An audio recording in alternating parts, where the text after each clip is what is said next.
Yashodanandana Brajajanaranja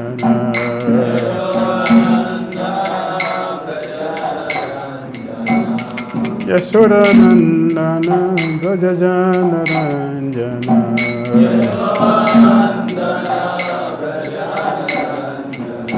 Yamunatiya Vanachadi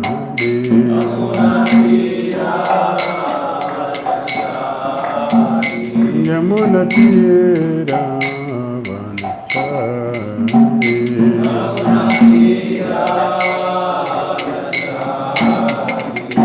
Jaya Radha Madhava Kunjavihari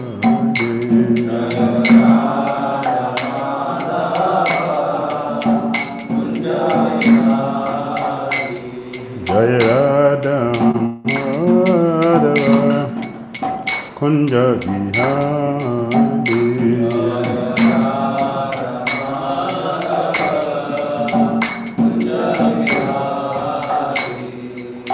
Gopijana Vallabha Girivaranari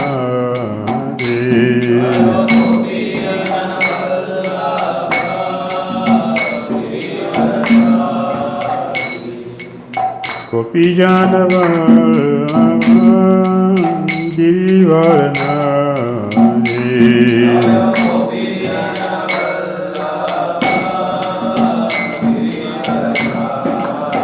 Yashodanandana Brajajanaranja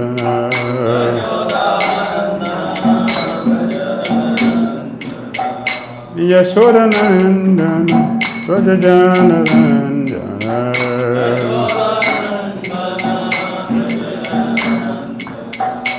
Yamunatira Vanachari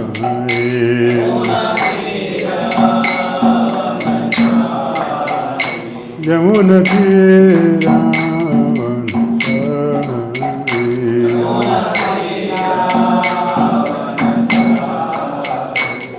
Hare Krishna Krishna Krishna Hare Hare Hare Rama Rama Rama Hare Hare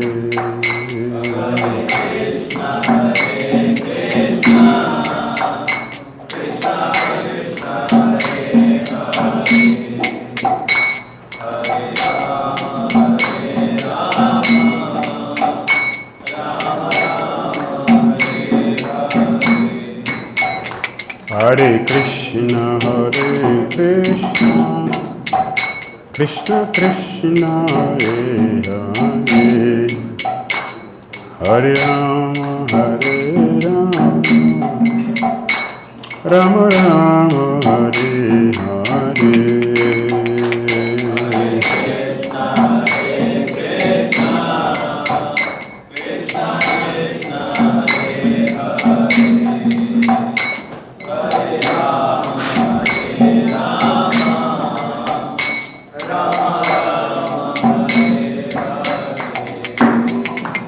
Jai Prabhupada, Prabhupada, Prabhupada, Srila Prabhupada.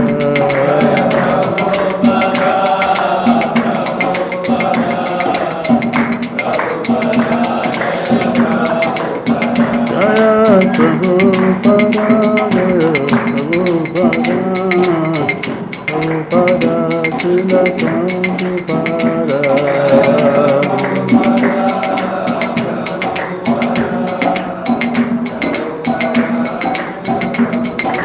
Jai Gurudev, Gurudev, Gurudev, Jai Gurudev.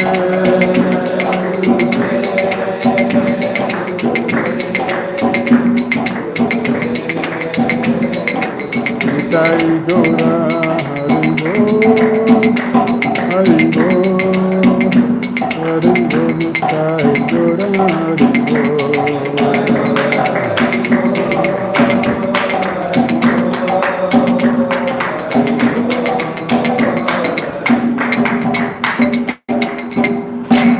Jayam Vishnupad Paramahamsa Pariva Jagacharya Stuta Rasita Systematic Divine Guest ISKCON founder Acharya Jagadguru Sri Bhaktivedanta Swami Srila Prabhupada Ki Jai. Jayam Vishnupad Paramahamsa Pariva Jagacharya Stuta Rasita Systematic Divine Guest Srila Bhaktivedanta Saraswati Thakur Prabhupada Ki Jai. Ananda Gauri Vaishnava Vrinda Ki Jai. Namacharya Srila Haridas Thakur Ki Jai. Prem to Shri Krishna Chaitanya Prabhu Nityananda Sri Advaita Gadadara Sivasadi Gaura Bhakta Vrinda Ki Jai. Shri Shri Radha Krishna Gopal Gopina Shampoo Radha Kunda Giri Govardhan Ki Jai. Vrindavan Dham Ki Jai. Mathura Dham Ki Jai. Navadvip Mayapur Dham Ki Jai. Jagannath Puri Ram Ki Jai. Jagannath Baladev Subhadev Sudarshan Chakra Ki Jai. Jamuna Mai Ki Jai. Ganges Mai Ki Jai. Tulasi Devi Ki Jai. Bhakti Devi Ki Jai. Samaveta Bhakta Vrinda Ki Jai. Nitai Gaura Premanande. All glorious assembled devotees. All glorious assembled devotees. All glorious assembled devotees. All glory to Shri Guru Shri Gauranga.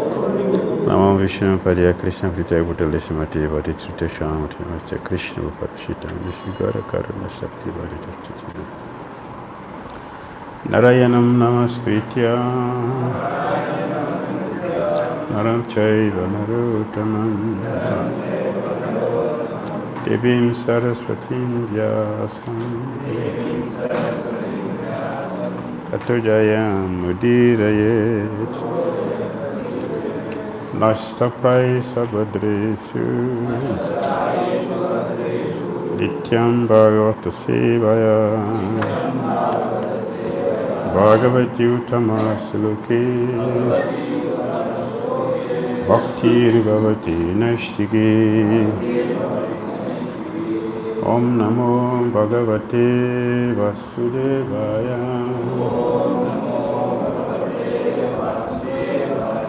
Om Namo Bhagavate Vasudevaya Om Namo Bhagavate Vasudevaya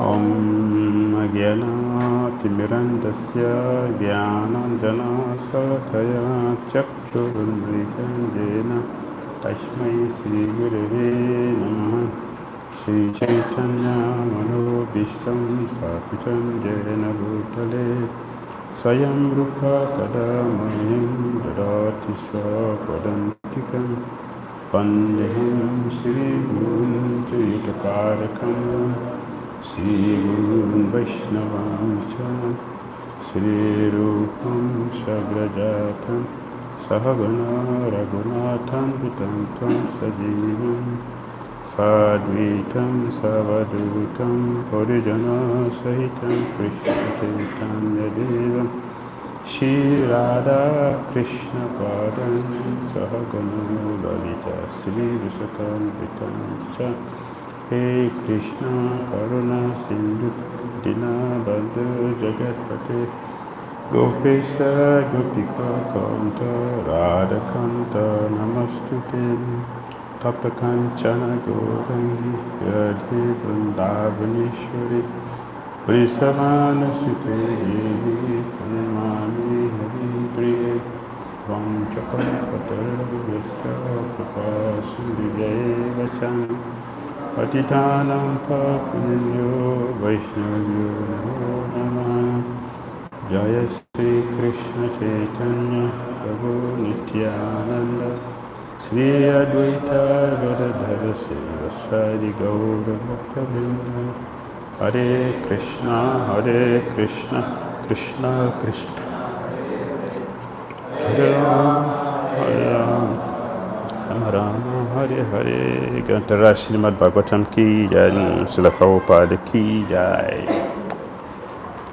Continue our reading Srimad Bhagavatam, Canto 4, Chapter 9. Dhruva Maharaj returns home. We continue from text 31. Dhruva Maharaj is lamenting his fortune. He's lamenting his fortune. Aho bhatama ananyam manda bhagya sapashata bhava siddha pada moolam gatvaya cheyadantavad. Alas, just look at me. I'm so unfortunate. I approach the lotus feet of the Supreme Personality of Godhead, who can immediately cut the chain of the repetition of birth and death. But still, out of my foolishness, I pray for things which are perishable. We should remember, that I reduce it. Lord Krishna used his pure devotees to teach us lesson. So, Dhruva Maharaj is explaining our situation. Instead of approaching the Supreme Personality of Godhead, who can end our material life and give us eternal life, where we will never have anything. And by contrast, we will never have this surety, insulting, and having harsh words. There is no harsh word in the spiritual world. Instead of asking Krishna to cut off completely our connection with the spiritual, Dhruva said we ask Krishna for paltry things, so it's a misfortune. Not to Dhruva Maharaj, it is for us who approaches Krishna for useless things. Bali Maharaj, he told Brahman Dev, you are a Brahmana, but because you are a boy, your intelligence is childish. I appreciate the Brahmana, but as a child, your brain is also small. Intelligent person should not ask me for something that you remain a beggar. Ask for something that you will never beg again for life. This is Krishna's situation. A Krishna can make us completely free from material existence. We don't have to ask for this, lacking that, all kinds of miseries. Krishna can put an end. So instead of asking Krishna for this, we ask for something different. That is foolishness. That's a misfortune. Dhruva Maharaj is teaching us here. We should not ask Krishna for anything less than pure love of God. If it is less, it is foolishness. That's a misfortune. Dhruva Maharaj regrets his unfortunate position, for although he approached the Supreme Personality of Godhead, who is always able to give his devotee the highest benediction or cessation of the repetition of birth and death, which is impossible for any demigod to offer. He foolishly wanted something perishable. It is regrettable. It is said that without the blessing of Hari, the Supreme Personality of Godhead, no one can stop the continuous chain of birth and death within this material world. Therefore, the Supreme Lord is also called Bhava Chit. The Vaishnava philosophy in the process of Krishna consciousness prohibits the devotee from all kinds of material aspirations. Srila Bhakti Vinod Thakur was asked a question. What is the beauty of Bhagavatam? What is the beauty of Bhagavatam? So he answered, Bhagavatam forbids his follower from asking something material from Krishna. That's the beauty of Bhagavatam. Nothing material from Krishna. We should ask Krishna for something which is not perishable, which has no end, pure love of Godhead. Anything less than that, Dhruva Maharaj is telling us this is foolishness. This is childishness. It is a misfortune.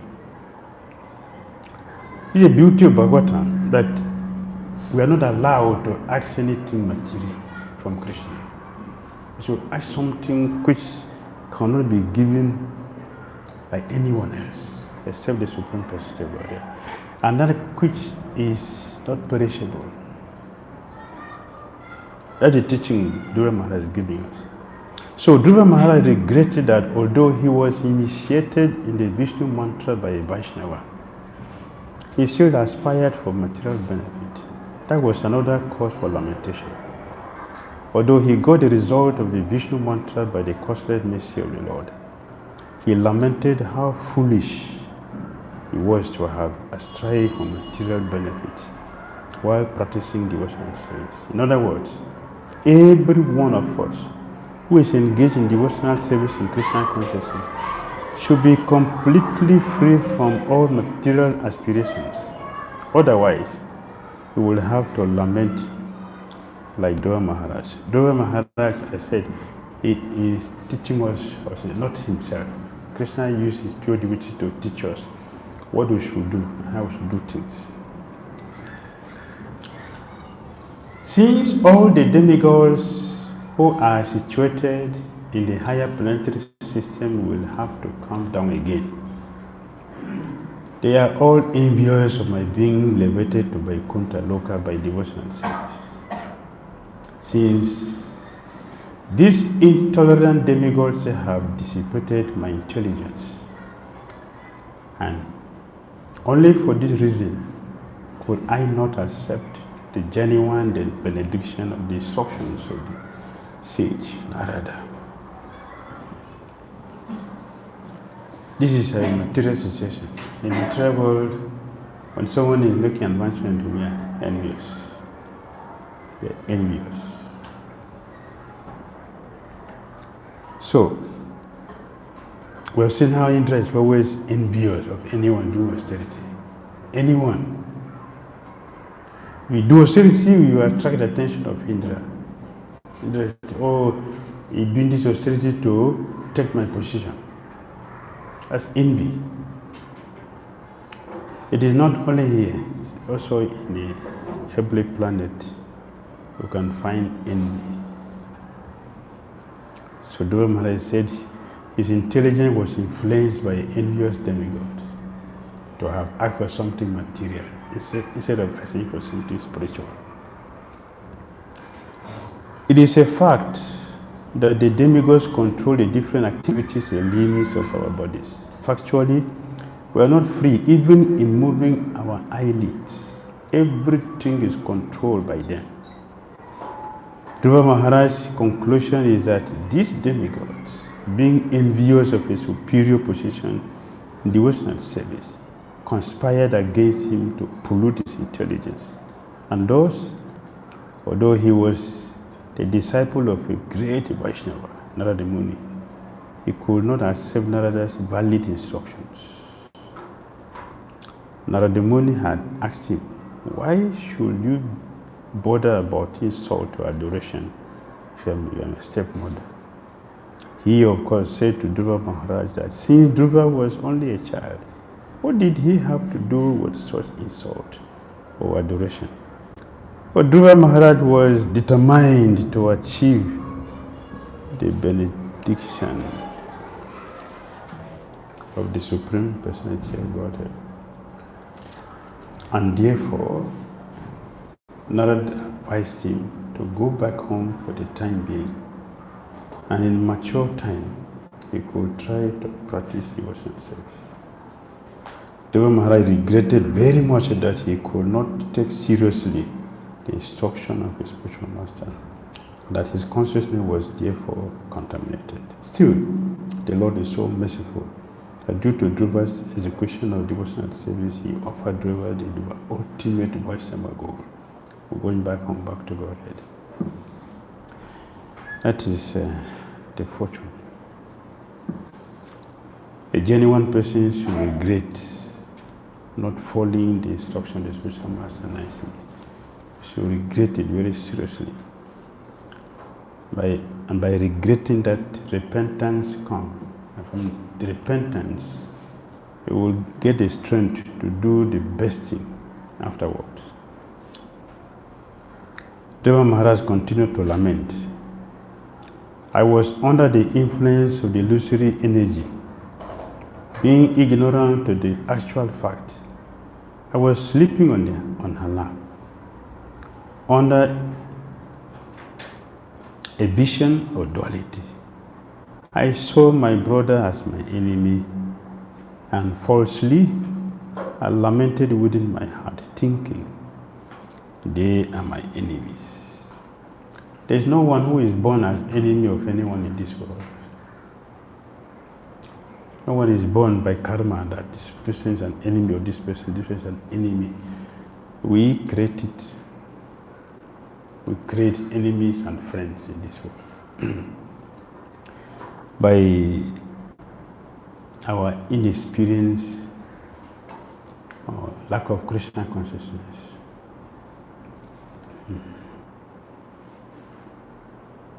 So Krishnadas Kaviraj Goswami says that within this material world, or material consciousness, good and bad are the same.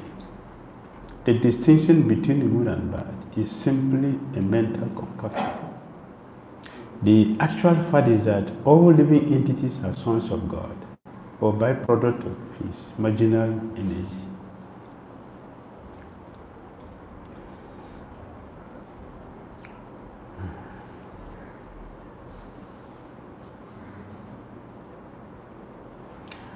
Either materially or spiritually, we are basically one, but we make friends and enemies as detected by the illusory energy. Dhruva Maharaj therefore said, Daibum Mayam Upashitya. The cause of his bewilderment was his association with illusory energy, illusory material energy. It is very difficult to satisfy the Supreme Personality of Godhead. But in my case, although I have satisfied the Super Soul of the whole universe, I have prayed only for useless things. My activities were exactly like treatment given to a person who is already dead. Just see how unfortunate I am. For in spite of meeting the Supreme Lord, who can cut one's link with birth and death, I have prayed for the same conditions again. Those days we used to hear a story of a person who was carrying a heavy load. Remember? He was carrying a heavy load. It's a lady. Heavy load. And what was the load? All garbage. All the things that we carry on our head in this world are what? Garbages. Everything. Everything. What is the use of a high position in the material world? What is the benefit of high position in the material world? High position in the material. What is the benefit? Sense gratification. Sense gratification. Never fail. Never fail. Never fail. Thank you. Yes. Yes. Prestige, influence, power, all this. So what is the benefit?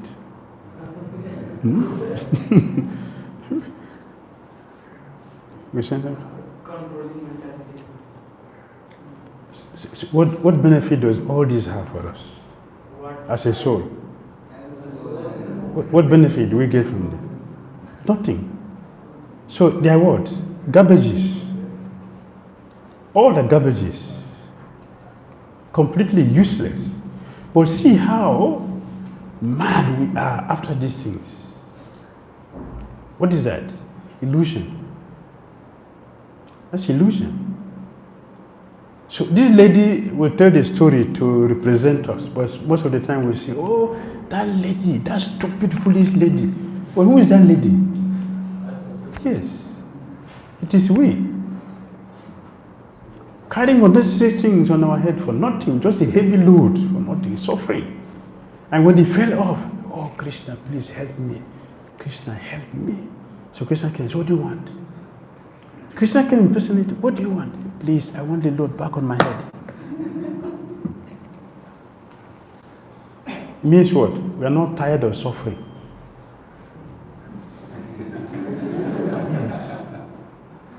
Yes.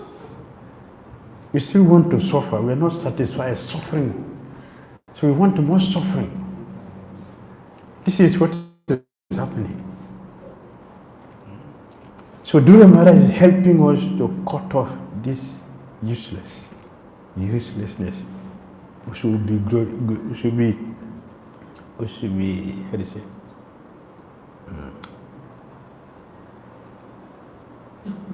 What is the word I want to use? We should glorify Dhruva Maharaj for helping us to understand the useless existence we are having. Useless existence. We should thank him that he has taken this trouble to teach us how foolish we are. He continued, because of my state of complete foolishness. It's not him, it is we. Our state of complete foolishness and paucity of pious activities, paucity, not piety. We're empty of piety. Empty of piety. Although the Lord offered me his personal service, I wanted material name, fame, and prosperity. Even when we get these things,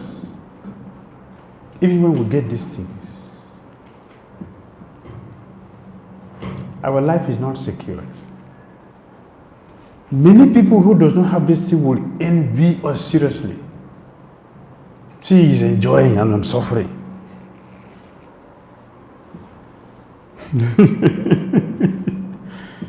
Envy. That's all. We want to get a position to be envied. People are sitting there looking at you. Just see him. Just see. Only you are sitting there. I'm sitting here. Can't you leave that place so that I can also sit there one day? How long are you going to continue sitting there? Right?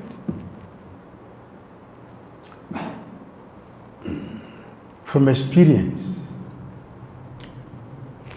in a royal kingdom, the prince is sent away from the father. Is it true? Huh? The prince who is going to succeed the father is sent away to a different place. Why? He doesn't kill the father before the time to take the position. Yes. It's happening. He's envying his own father. And the company also happened like that. Remember that past time? Proper Dai Nippon company. Is it not? Yes. What did he do?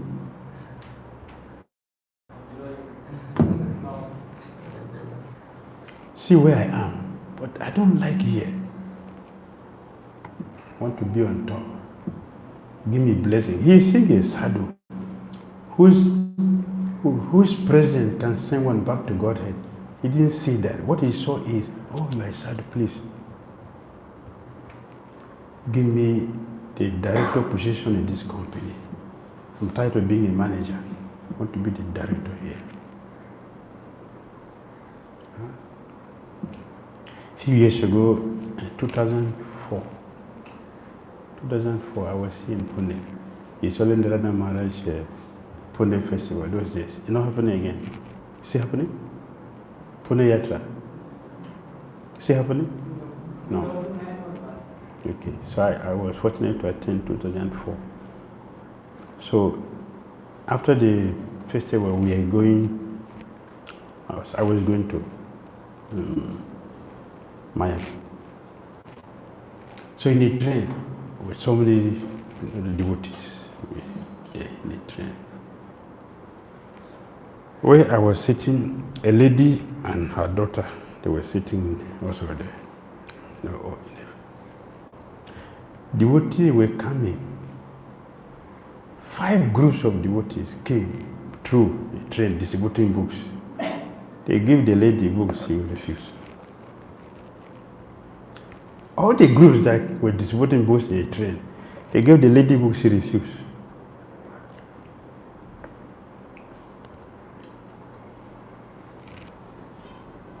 When she was going to get down, then she came to me, Swamiji, please give me a blessing.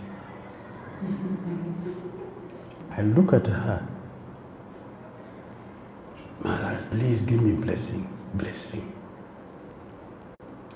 say, you got blessing 5 times, you refuse. What are you asking? She didn't understand. she didn't understand what I was saying. Prabhupada books, what is that? A blessing. She refused, 5 times she refused. First of all, I was sitting there looking at her, refusing. Now she wants blessing. What is it asking? Let my daughter get a very good husband, a demigod.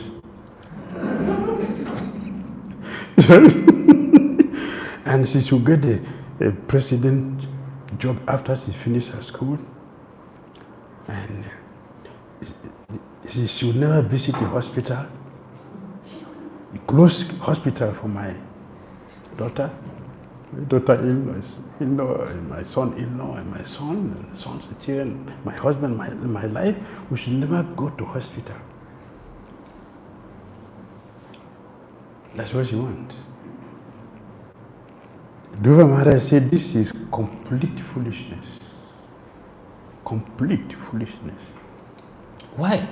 Because alpa punya. We don't have good fortune or good piety. So we cannot reason properly. We reason according to our level to ask for something which is not of a value.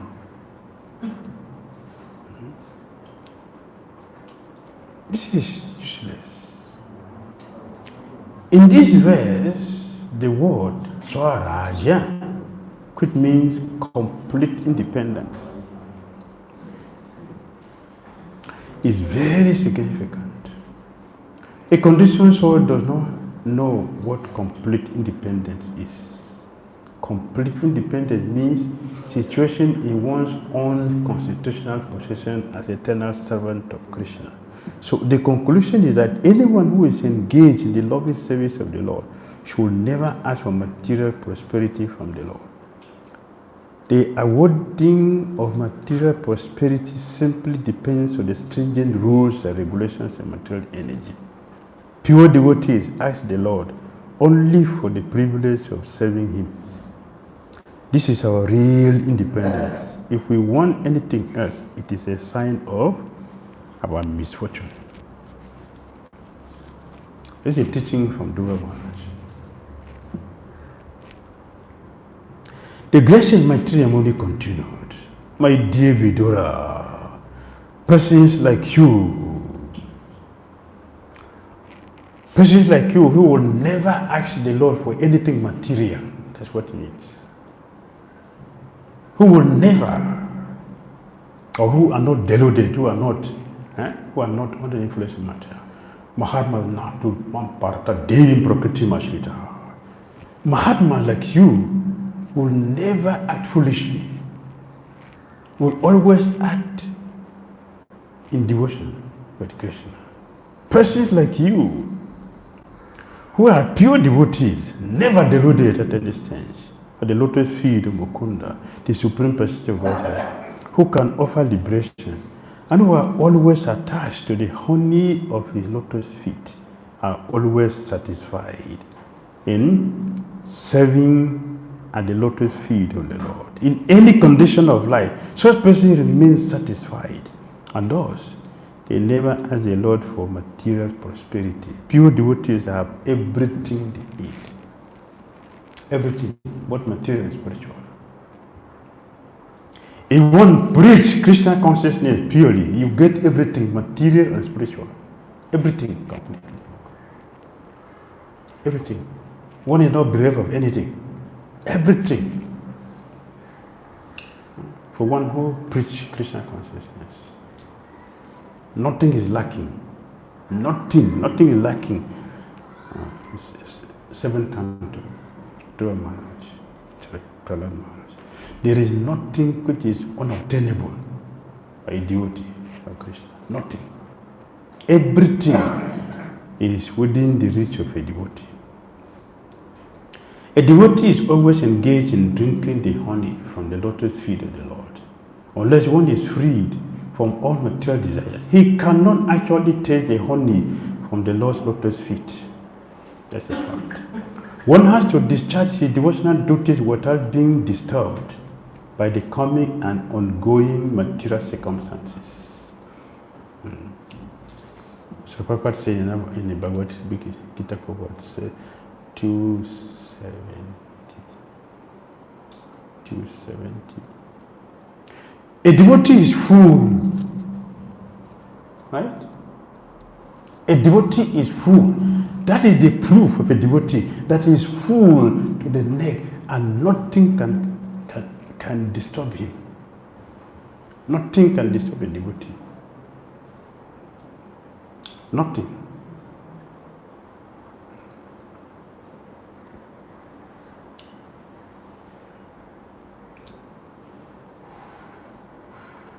The material desire come like a river flowing to the ocean. The devotee remains the same.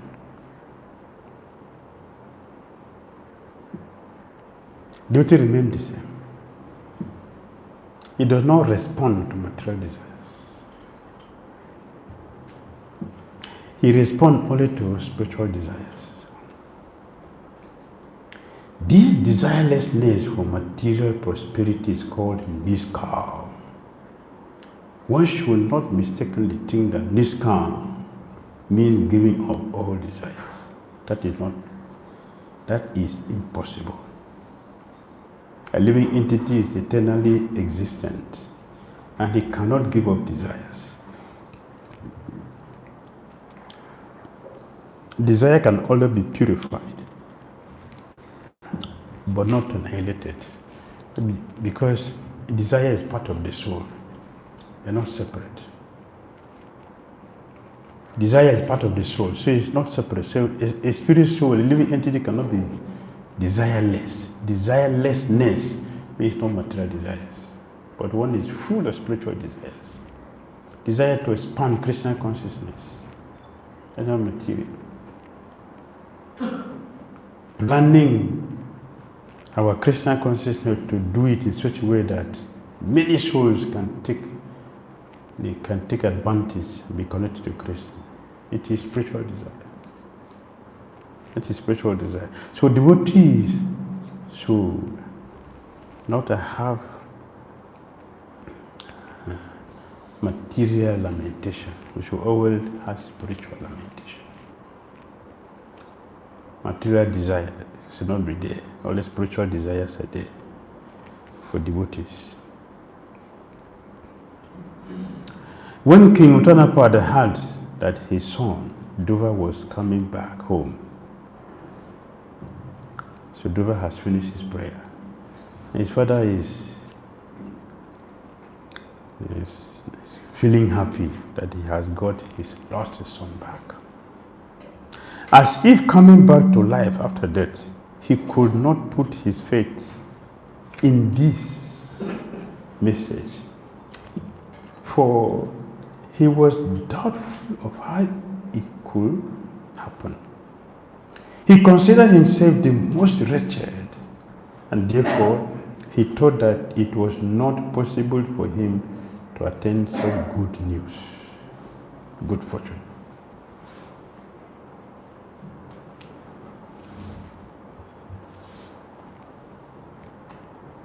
After Dhruva Maharaj's departure from home, King Uttanappa thought that he was the cause of Dhruva's leaving, and thus he considered himself the most wretched. Therefore, even though it was possible that his lost son was coming back from the kingdom of death, he thought that since he was most sinful, it was not possible for him to be so fortunate as to get back his lost son.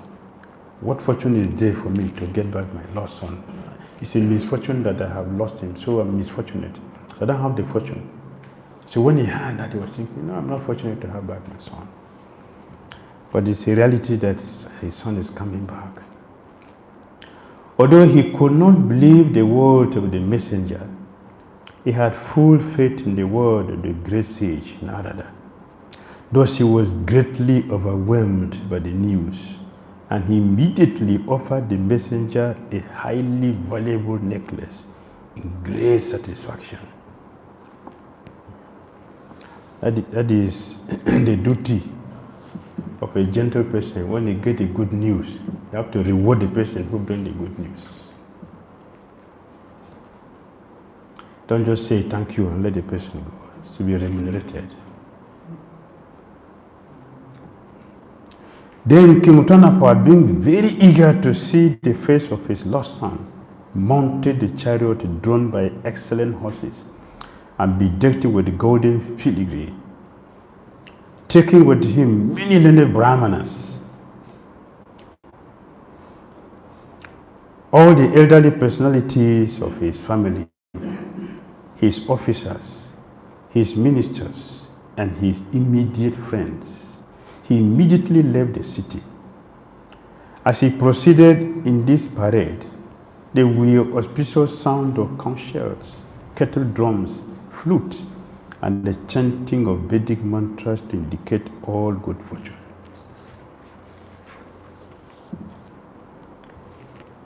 Both the queens of King Uttanappa, namely Suniti and Suruchi, along with his other son, Uttam,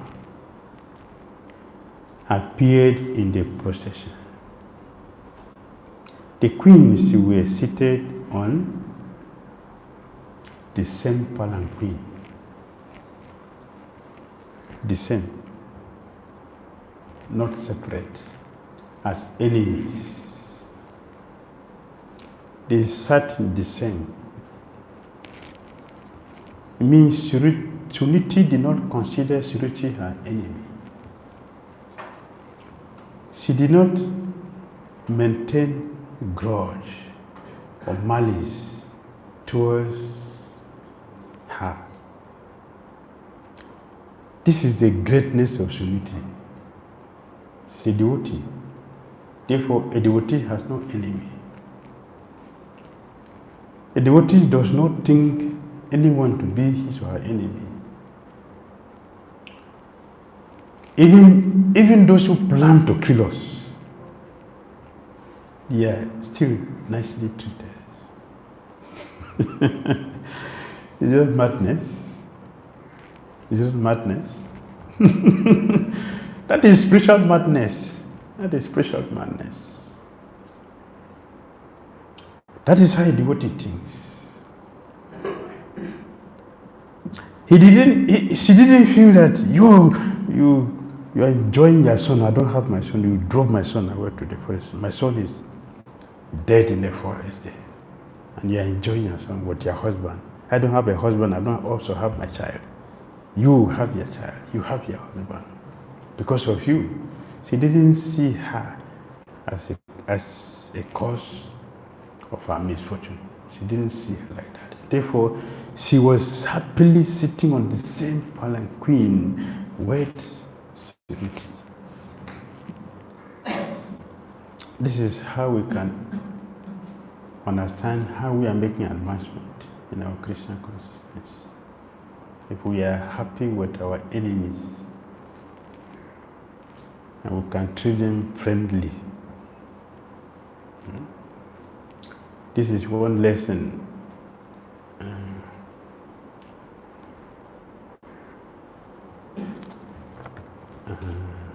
Swayambhuva Manu is going to teach Dhruva Maharaj.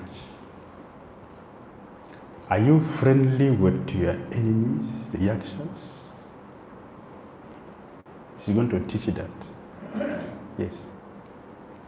I mean, this is the bigger part, but if we see it in our context, like we are meeting devotees whom we don't know, and seeing everybody as our friend and smile at each other. It's a consciousness or whether we are not mature, but that thing is also very lacking in our consciousness. I've said that many times. We're too impersonal than being personal. Many times I've said. Why? Because I have said also just a few days ago I mentioned that because we are not happy inside, so we don't give happiness to whomever we meet. We don't feel happy to see devotee. Krishna sent a devotee here, we're not happy. And we claim to represent Krishna or Prabhupada. Will Prabhupada ever do like that? That somebody walks to his movement and is not happy, why have you come again? Will Prabhupada ever do like that? No, he will never do that. He made this movement to give people a chance to come. So whoever comes here, he feels very happy. Thank you for coming. But we claim to represent him. We don't feel happy to see someone come to the movement. It's very, very dangerous mentality. We should give it up.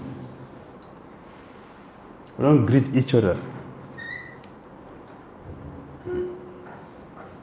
A devotee, we stay together, 20 devotees stay together in the same room. You get up in the morning in Mangalati, one devotee lying down there, nobody asks, Prabhu, what is happening? Nobody asks. It happened regularly. One of my god brother in Vrindavan, he was sick, lying in ashram there for a whole week. Nobody asked him what had happened. When he recovered from it, he got married. He was brahmachari, he got married. For a week, he was lying there in ashram with devotees. He lived together. Nobody asked him what is happening. When eventually he got cured from that, he went to hospital later on. As soon as he came back from the hospital, he started looking for a wife. He got married. Why? These people are not here with me. So I need somebody to be with me. So if I have somebody, if I have any difficulty, at least somebody can take care. Is that a good preaching? Is that a good preaching? Is that a good representation of Prabhupada? He got married. Let me, at least, my wife will not treat me like that. It is wrong. I pray we should change. But when the news reached the palace that Dhruva Maharaj was returning, his mother, Suniti, out of her great compassion and due to being the mother of a great devotee, did not hesitate to take the other wife, Surichi, and her son, Uttam, on the same palanquin. That was the greatness of Queen Suniti, the mother of the great Vaishnava, Dhruva Maharaj.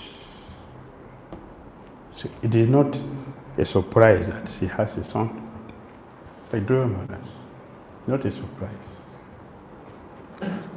Yeah. Actually, we can learn from Suniti that she didn't keep malice, no grudge, not anger with Surichi. And do you know why Surichi was affected to have accepted and went also to welcome Dhruva Maharaj? What made her to go? What made her to go, to agree to go and receive Dhruva Maharaj?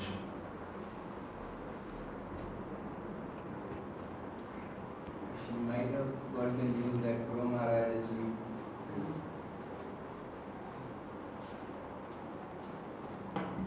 might have received the news that Dhruva Maharaja had a vision of the Lord. So then she changed. He's a big person now. Okay, thank you. Thank you for that foresight. Thank you. Yes. Yes, sir. Thank you. For a devotee who practices and especially who has become a pure devotee, for him nobody in the world becomes an enemy. Everybody gives up the enmity or envy for a person who has become a pure devotee.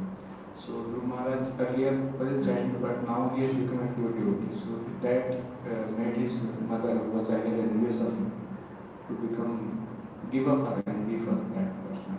Means for Dhruva Maharaj, who is now taking darshan. Very good. Thank you.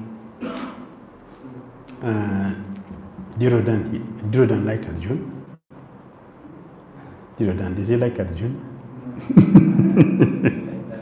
Did he like Vidura?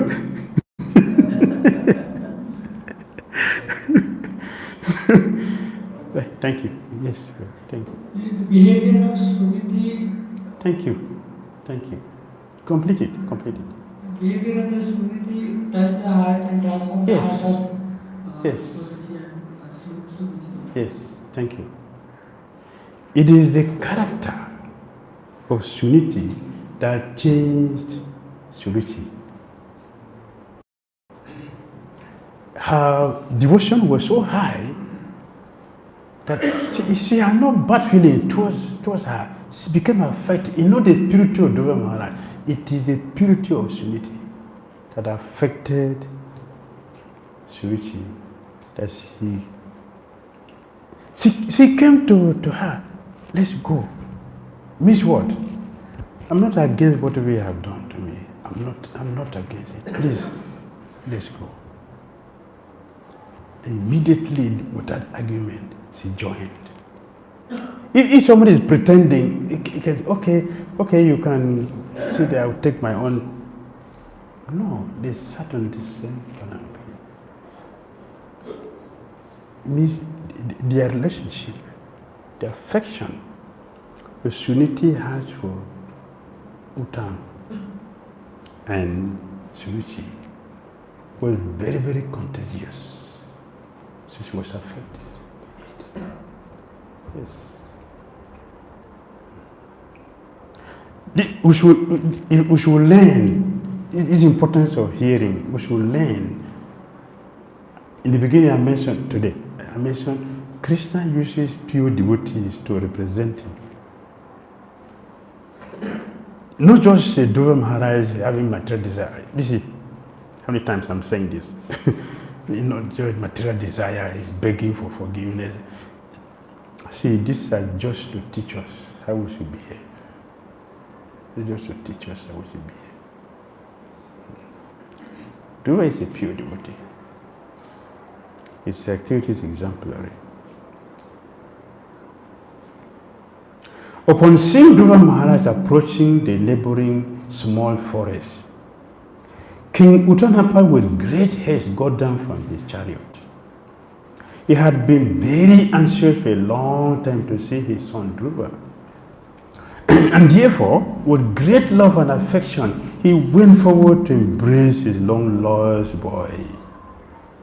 Breathing very heavily, the king embraced him with both arms. But Dhruva Maharaj was not the same as before. He was completely sanctified by spiritual advancement due to having been touched by the lotus feet of the Supreme Personality of Godhead, being purified by the austerity he has performed, and being perfect because of following the order of his spiritual master. He's a different person now.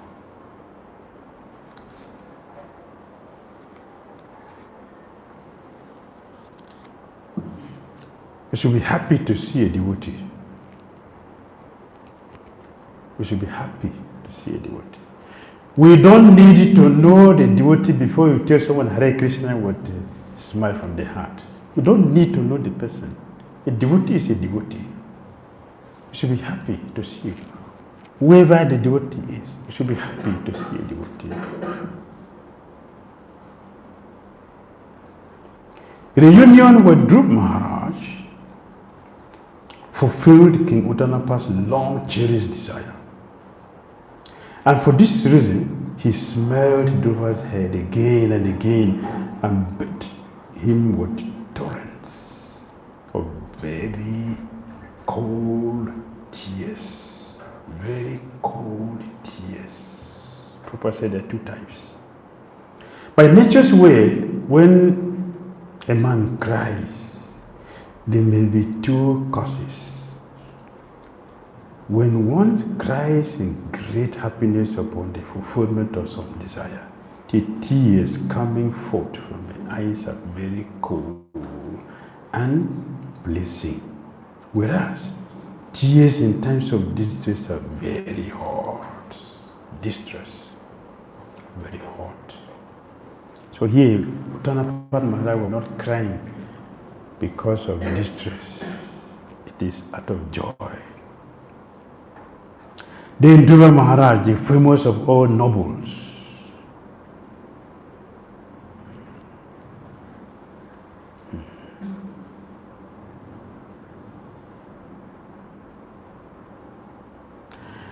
first of all offered his obeisances at the feet of his father and was honored by his father with various questions.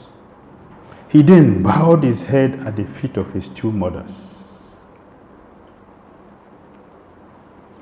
Dhruva Maharaj did not offer obeisance to his mother and turn back. He didn't do that. He offered obeisance to both of them. But this is a devotee. It's a devotee.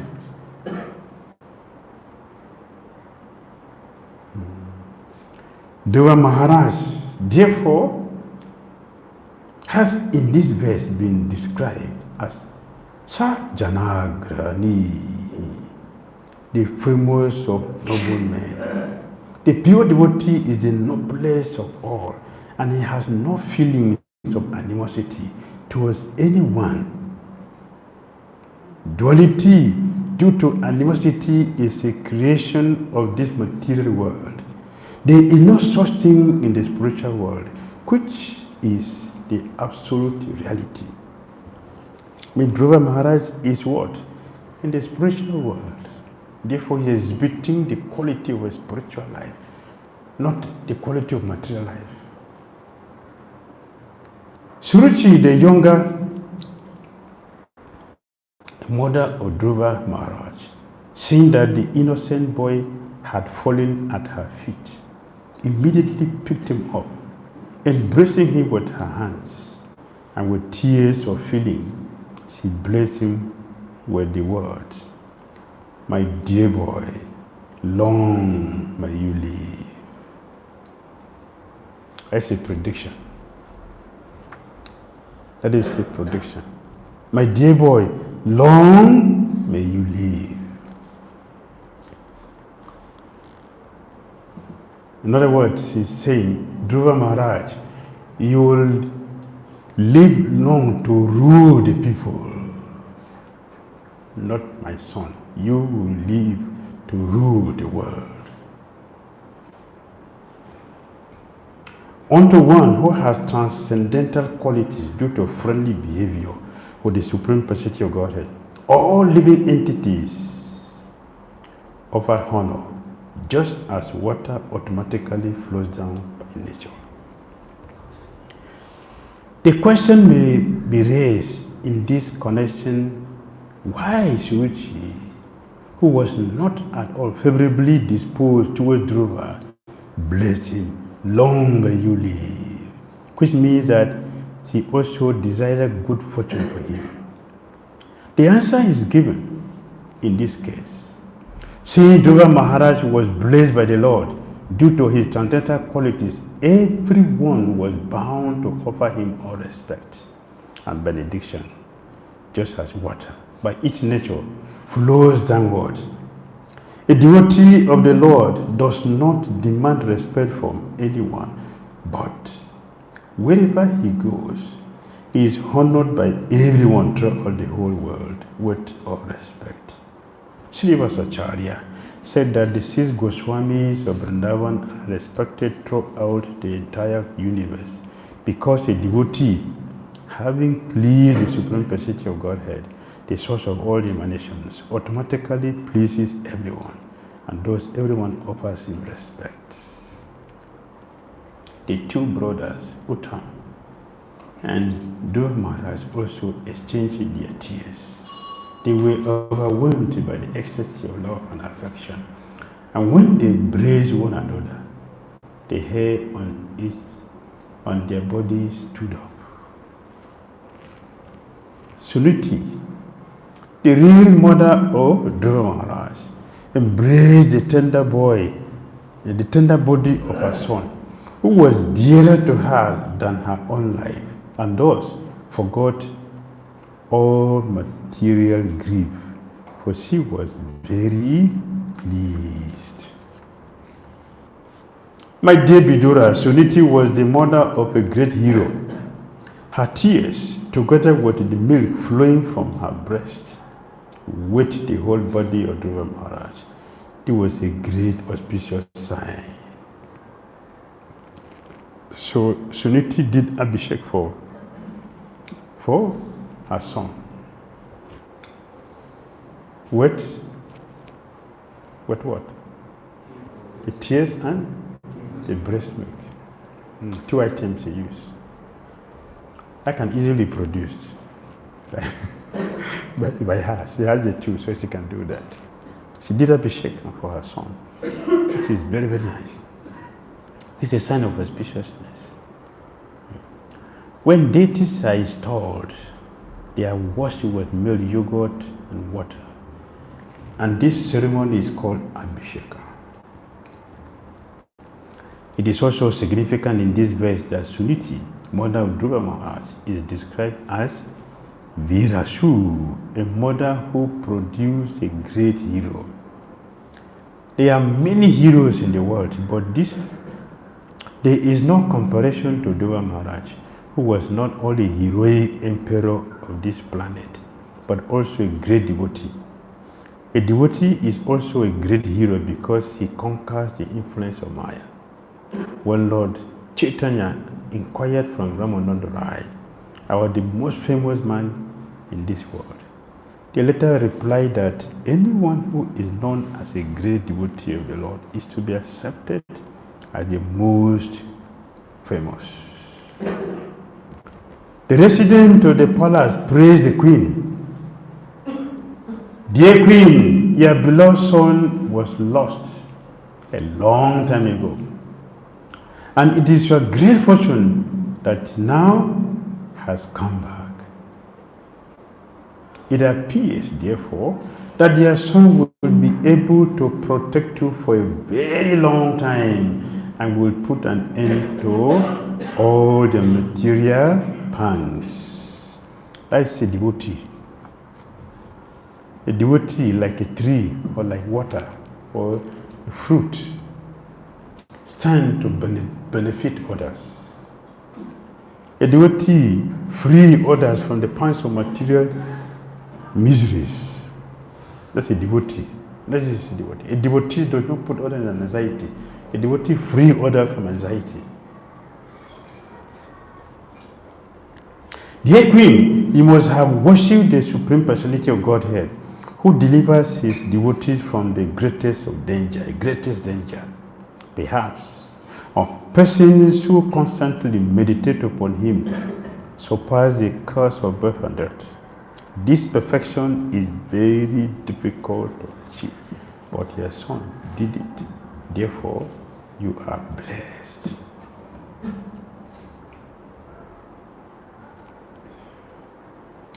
The word Sudurjayam, an adjective which indicates that no one can conquer death, is very significant. When Dhruva Maharaj was away from his home, His father thought that he was dead. Ordinarily, a king's son, only 5 years old, and away from home in the forest would certainly be supposed dead. But by the mercy of the Supreme Personality of Godhead, not only was he saved, but he was blessed with the highest perfection. The grace and material continued. My dear Dhira, when everyone was thus praising Dhruva Maharaj, the king was very happy, and he had Dhruva and his brother seated on the back of a sea elephant. Thus, he returned to his capital, where he was praised by all classes of men. The whole city was decorated with the columns of banana trees, containing bunches of fruits and flowers, and betel nuts trees with the leaves and branches were seen here and there. There were also many gates set up with which were structured to give the appearance of sharks. At each and every gate, there were burning lamps and big water pots decorated with differently colored cloths, strings of pearls, flower garlands, and hanging mango leaves.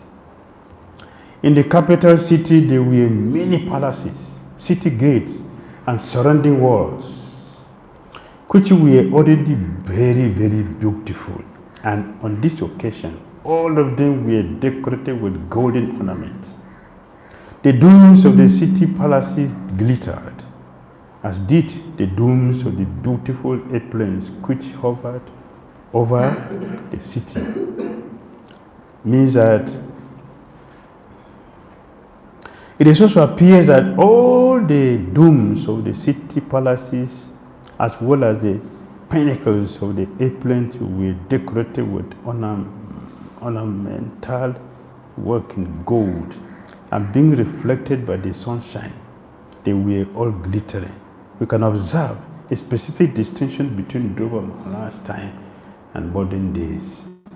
For the airplanes in those days were made of gold, whereas at the present moment, airplanes are made of base aluminum, contamination.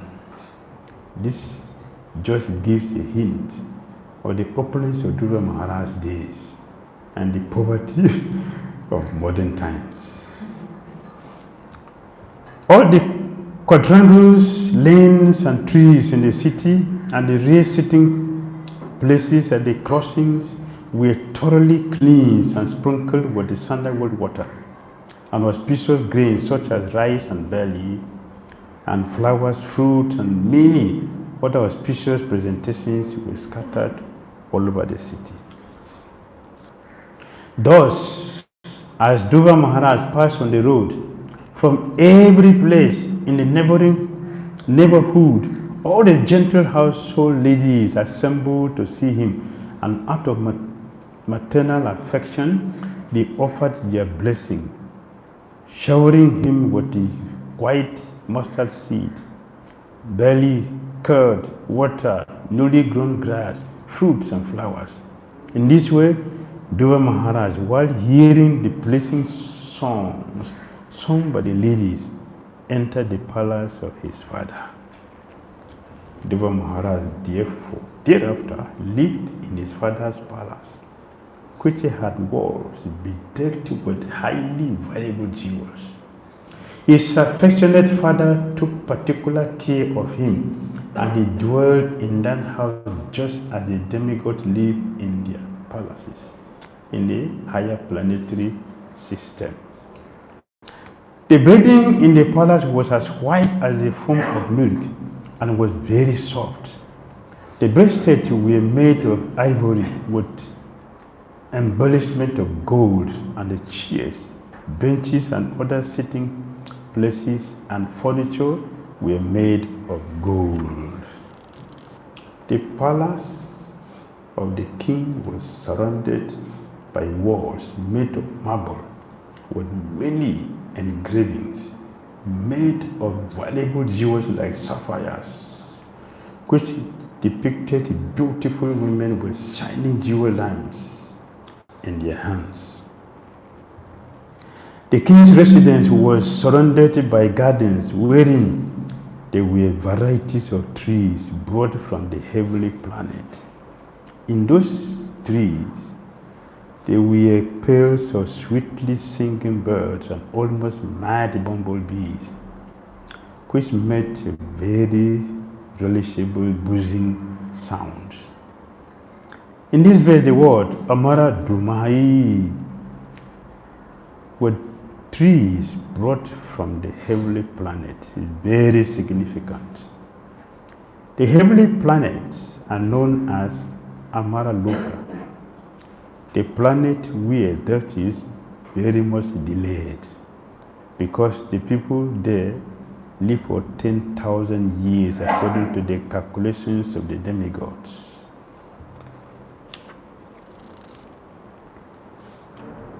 It is elsewhere stated that when Lord Krishna went to the heavenly planet with his wife Satyabhama, he took a Parijata flower from Parijata flower tree from heaven and brought it to the earth. There was a fight between Krishna and the demigods due to the Parijata tree being taken from heaven to this planet. The Parijata was planted in the palace of Lord Krishna, which was occupied by Queen Satyabhama. The flower and fruit trees in the heavenly planets are superior, for they are very pleasant and tasteful. And it appears that in the palace of Maharaja there were many varieties of such trees.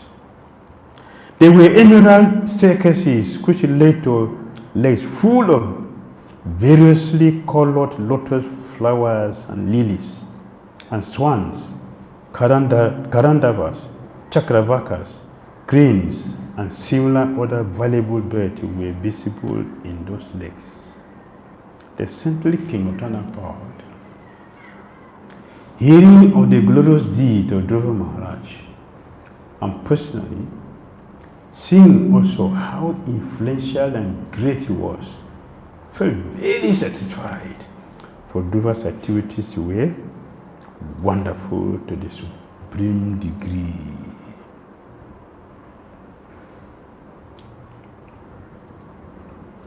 No one is more satisfied than the father of a person who is credited with glorious activities. Maharaja was not an ordinary king. He was a Raja, you see, a saintly king. Formerly, this earth was ruled by one saintly king only. Kings were trained to become saintly. Therefore, they had no other concern than the welfare of the citizens.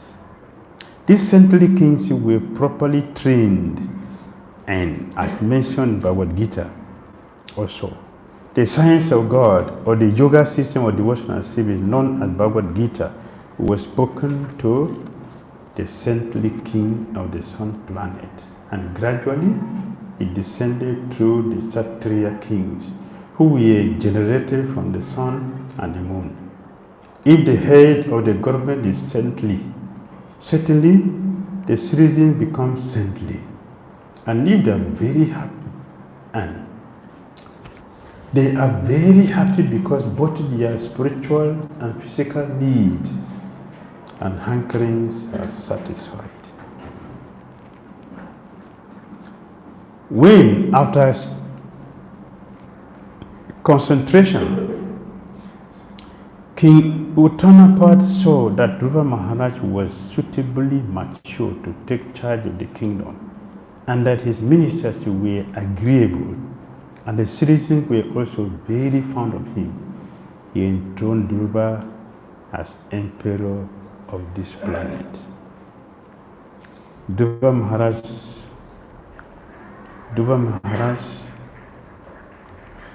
was mature. His maturity was observed by the ministers, who are very much satisfied with his leadership qualities. The citizens also could see that he is suitable to be the ruler. Only on this ground that Uttanapan Maharaj put him on the throne. It was not an imposition. That is not leadership. The same thing we see with Lord Machandra. Everybody knew this is our leader, and they were just simply waiting. When will he take over the management? Because everybody was satisfied with his leadership.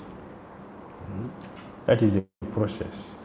After considering his advanced age and deliberating on the welfare of spiritual life, King Uttanapa detached himself from worldly affairs and entered the forest, which our present leaders cannot do.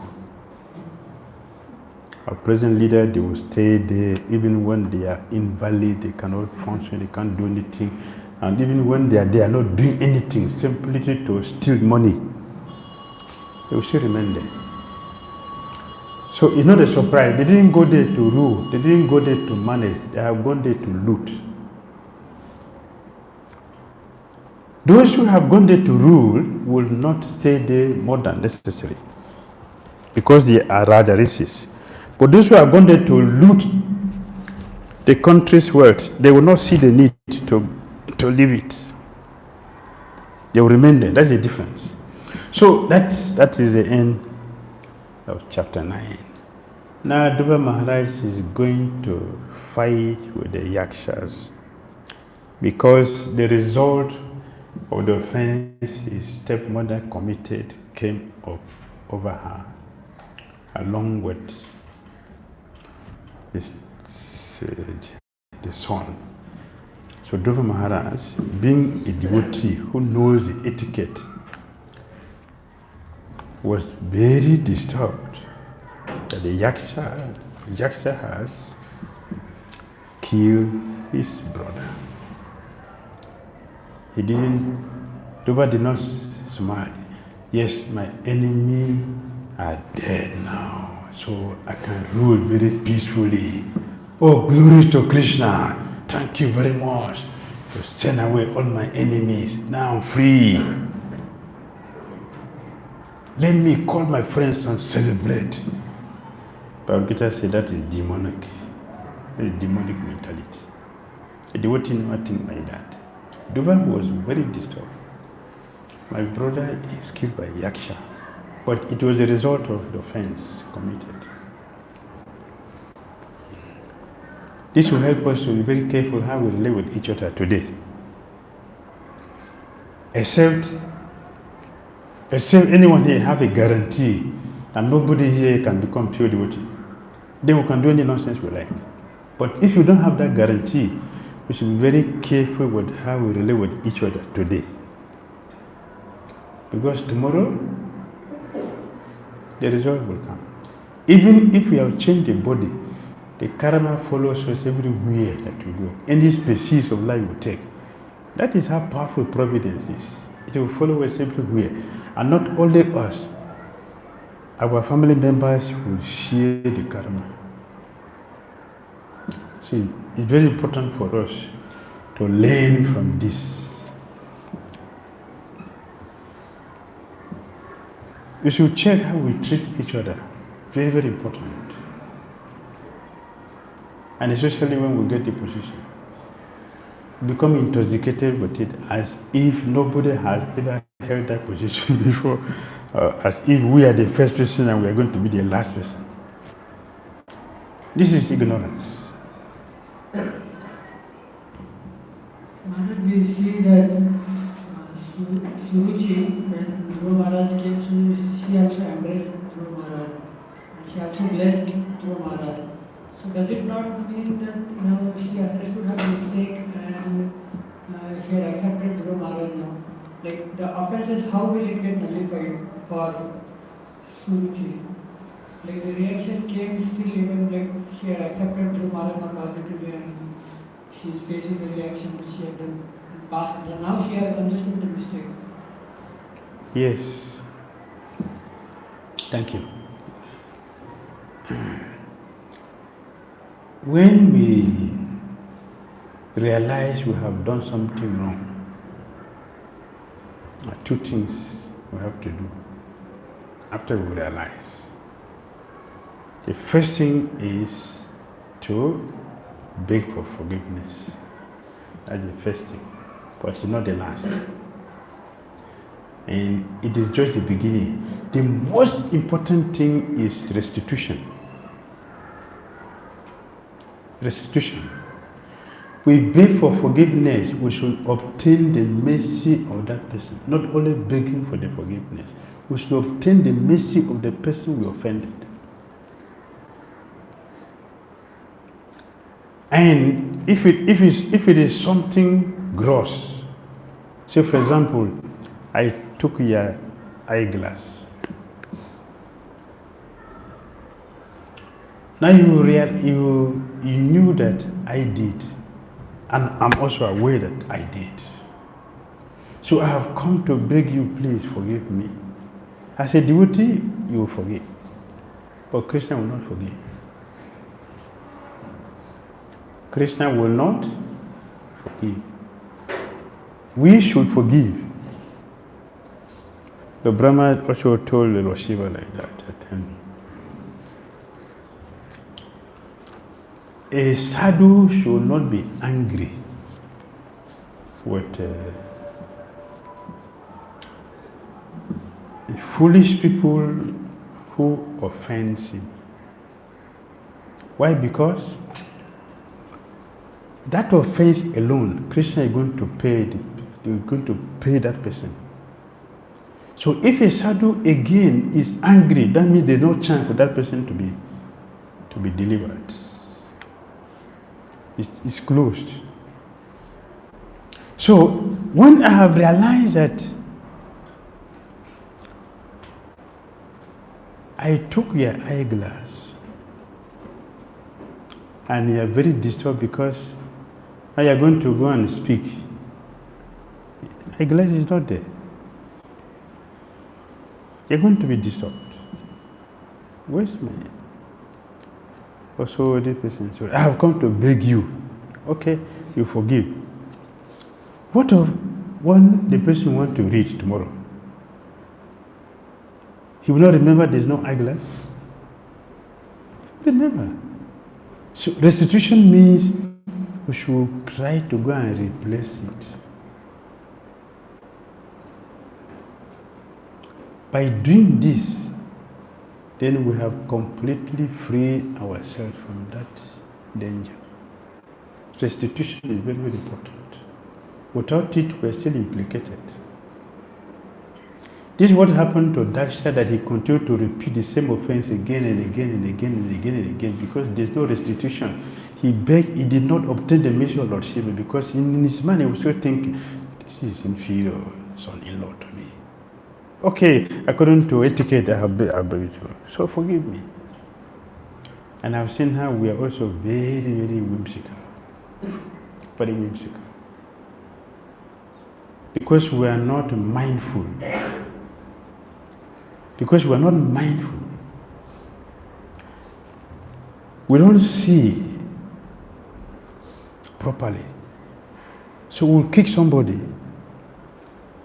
and then just go.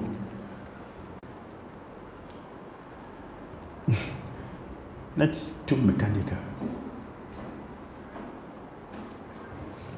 We shouldn't do this.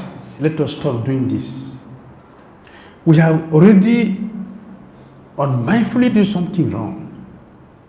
Okay, nature has helped us to realize you kick somebody.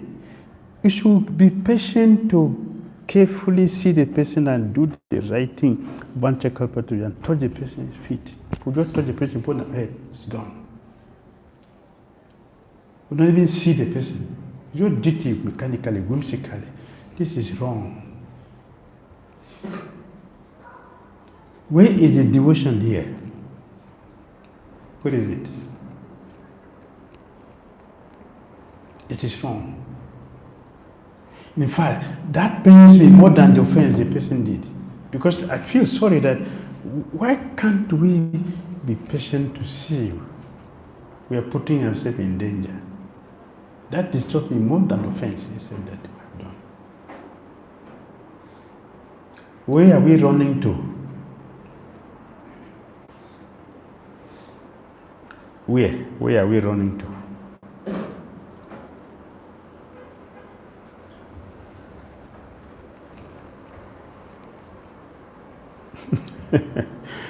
Please, we should try to act in goodness. We should try to act in goodness. Let us act in goodness.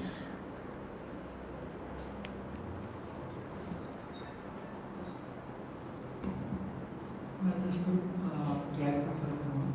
You mentioned there's 2 points. That one thing is that we should beg forgiveness to someone who we offended. And second thing is restitution. You mentioned that our actions To physically rectify that. rectify our mistakes. Yes. And then get the mercy of The person who offended. Yes. And sometimes in our case, if we try to do that and the front devotee is still unhappy, does it mean that we have not put our full effort, or is it sometimes it also happens that we have done our effort but still the devotee is not happy? That's why I'm saying that we are whimsical in doing that. It's not properly done.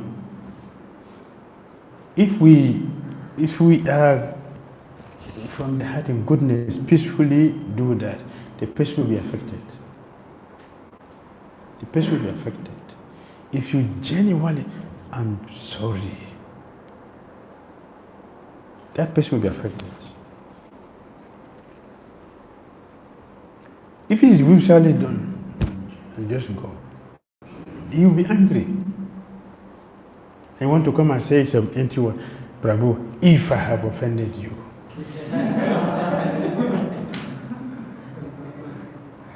Means what? I've not accepted that I offended you. It's just that you are so foolish, you don't, you are so useless, you don't understand that I'm a pure devotee. How have I offended you? You are such a nonsense person. You should understand. So the person will be affected. If it is genuinely done, the person will be sorry. He will be affected. And you will accept it. If the person is, if he have done it genuinely, sincerely from the heart, but the person is still on his own a whimsical person, that's a different thing. That's a different thing. In that case, you remain humble and pray to the deities. I have tried, but my karma is so heavy that you don't forgive me. Please help me. Krishna will take care of it.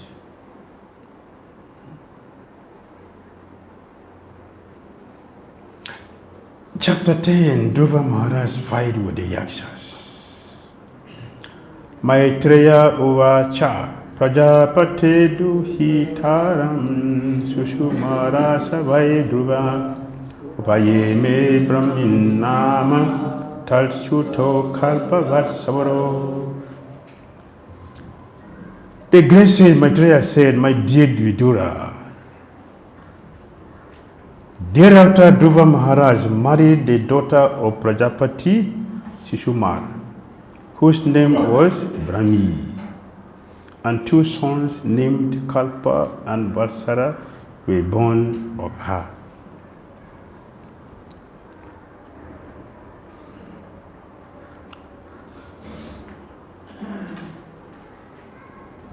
It is very important to note in this connection that since Maharatanapada was greatly affectionate towards his son, and since it is the duty of a father to get his sons and daughters married as quickly as possible, why did he not get his son married before he left home?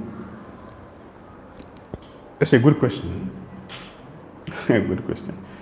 So Prabhupada gave the answer. The answer is that Maharatanapada was Raja, is a saintly king. Although he was busy in his political affairs and duties of government management, he was very anxious for self-realization. He was very anxious for self-realization. Still, he is not whimsical. Although he is anxious for self-realization, he still is not whimsical. Therefore, as soon as his son Dhruva Maharaj was quite worthy to take charge of the government, he took this opportunity to leave home, just like his son, who without fear left home for self-realization, even at the age of 5 years. If a 5-year-old boy can do, why can't I do the same thing? This is encouragement he got from his son, Dhruva Maharaj. So Dhruva Maharaj is teaching also his father by his saintly qualities.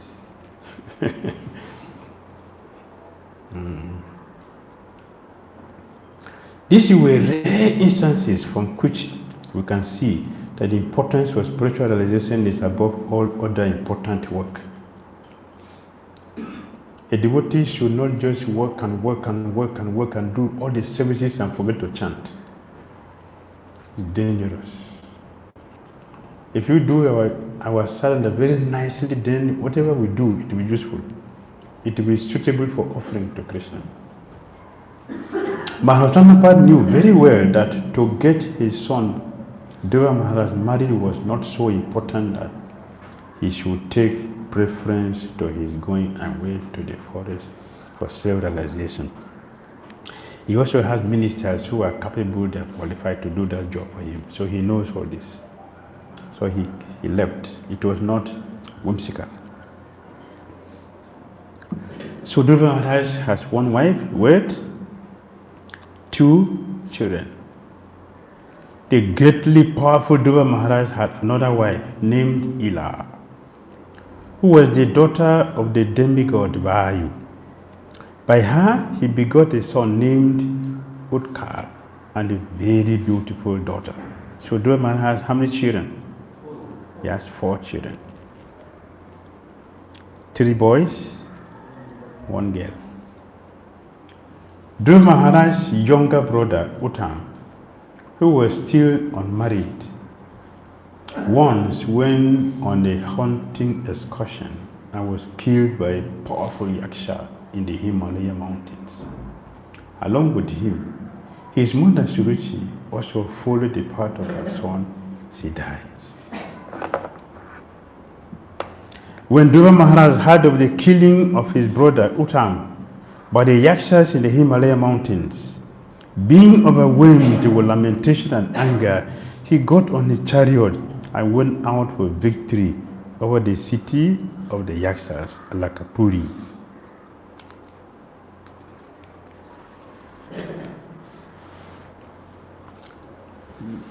That is how a devotee should do. Dhruva was not angry with his brother and he did not plan to revenge. But when his brother was killed, he is angry. Dhruva Maharaj went to the northern direction of the Himalayan range. In a valley, he saw a city full of ghostly persons who were followers of Lord Shiva. Maitreya continued, "My dear Vidura, as soon as Dhruva Maharaj reached Alakapuri, he immediately blew his conch shell, and the sound reverberated throughout the entire sky and in every direction. The wives of the yakshas became very much frightened. From their eyes, it was apparent that they were full of anxiety. O hero Vidura, the greatly powerful heroes of the yakshas, unable to tolerate the resounding vibration of the conch shell of Dhruva Maharaj, came forth from their city with weapons and attacked Dhruva. Dhruva Maharaj was a great charioteer and certainly a great bowman also.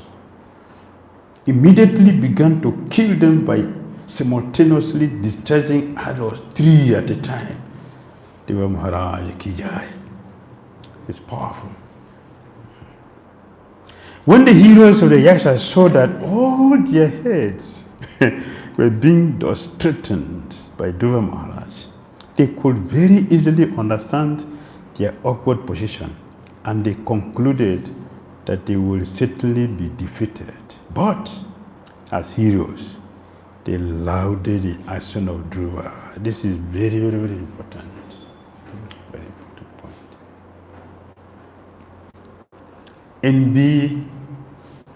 Envy block our intelligence not to see the truth.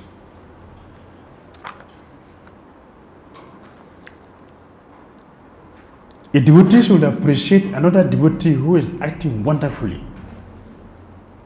We should appreciate that. The actions you could see, the enemy they could see, oh, this is a great fighter. They appreciate it. We should learn how to appreciate.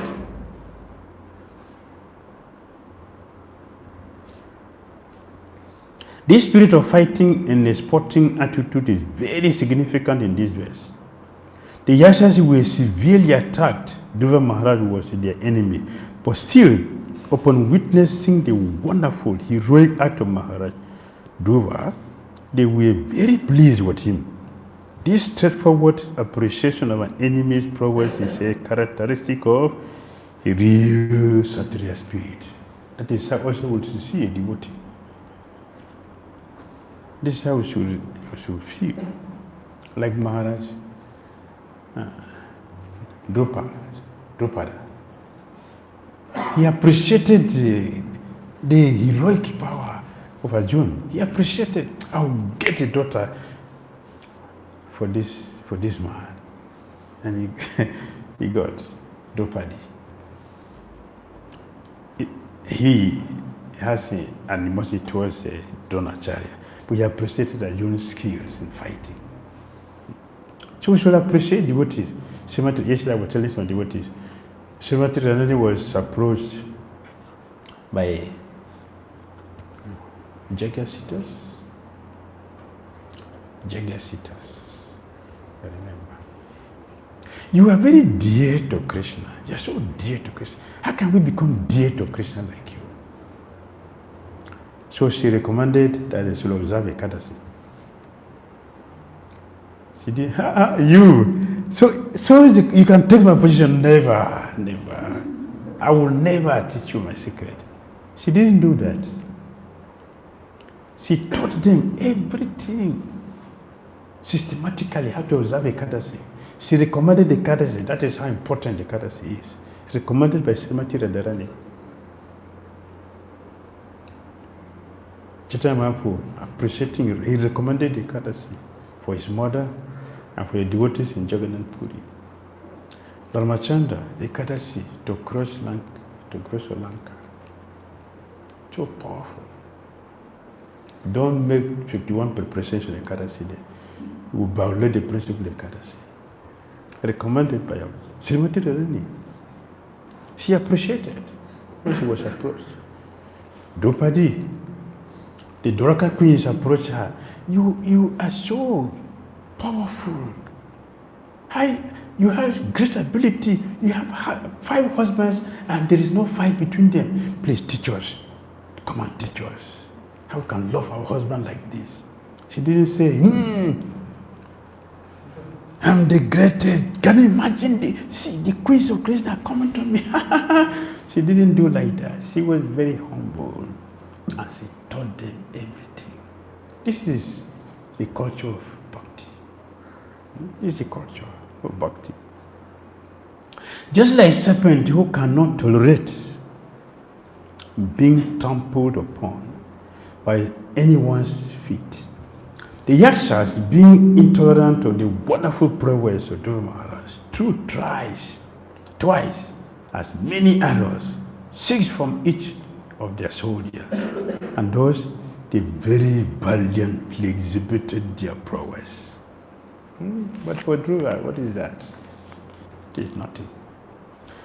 The Yaksha soldiers were 130,000 strong, all greatly angry and all desiring to defeat the wonderful activities of Dhruva Maharaj.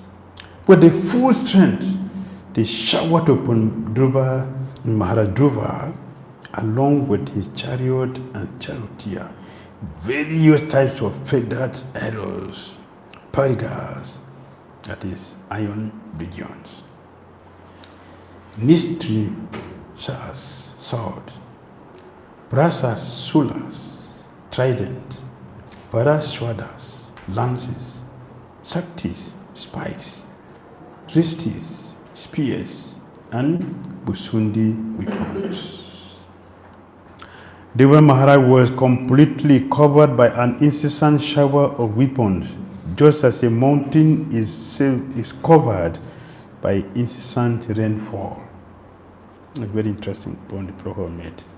Srila Vishwanath Chakrabarti Thakura point out in this connection that although Dhruva Maharaj was covered by the incessant arrows of the enemy, this does not mean that he succumbed in the battle. The example of a mountain peak being covered by incessant rain is just suitable for when a mountain is covered by incessant rain. All dirty things were washed from the body of the mountain. Similarly, the incessant shower of arrows from the enemy gave Dhruva Maharaj new vigor to defeat them. In other words, whatever incompetency he might have had was washed away. That means that when they showered him with arrows and covered him with his desire to fight was increased, like Hanuman. When Indrajit shot him and the weapon produced needles, cover Hanuman from the head to the toe. Hanuman was dancing in ecstasy because it's the service he's doing for Ramachandra. That's a devotees will be determined. All the siddhas from the higher planetary systems will be observing the fight from the sky.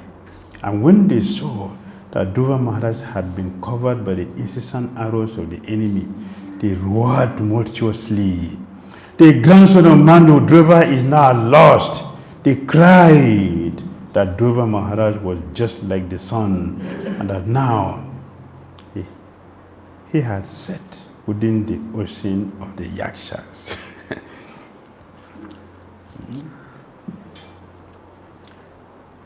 Sri Rupa Goswami says, therefore, that not only is a devotee well protected by the Supreme Lord, but all the demigods and even ordinary men are anxious for his security and safety. The comparison given here that Dhruva Maharaj appeared to merge in the ocean of the Yakshas is also significant. When the sun set on the horizon, it appears that the sun drowns in the ocean. But factually, the sun has no difficulty. Similarly, although Dhruva appeared to drown in the ocean of the Yakshas, he had no difficulty. Challenges does not frighten devotees. Challenges does not frighten devotees. Challenges encourages devotees to continue the fight because they know that Lord Krishna is always with them. A devotee should not be saddened by challenges. We should not see challenges as difficult, as bad. It is to give us strength. Because when we face the challenges and pass the test, we get promotion. When the sun sets, similarly, although Dhruva appeared to drown in the ocean of the Yakshas, he had no difficulty, as the sun rises again in due course at the end of the night. So, Dhruva Maharaj, although he might have been in difficulty, because after all, it was a fight, and in any fighting activities, there are reverses. That did not mean that he was defeated. Challenges are not bad. We should accept challenges as Krishna's mercy, as a stepping stone to rise in our Krishna consciousness. Challenges are stepping stones. They're not stumbling blocks. They become stumbling blocks when we are not making advancement and we are not seeing it positively. Then they are stumbling blocks.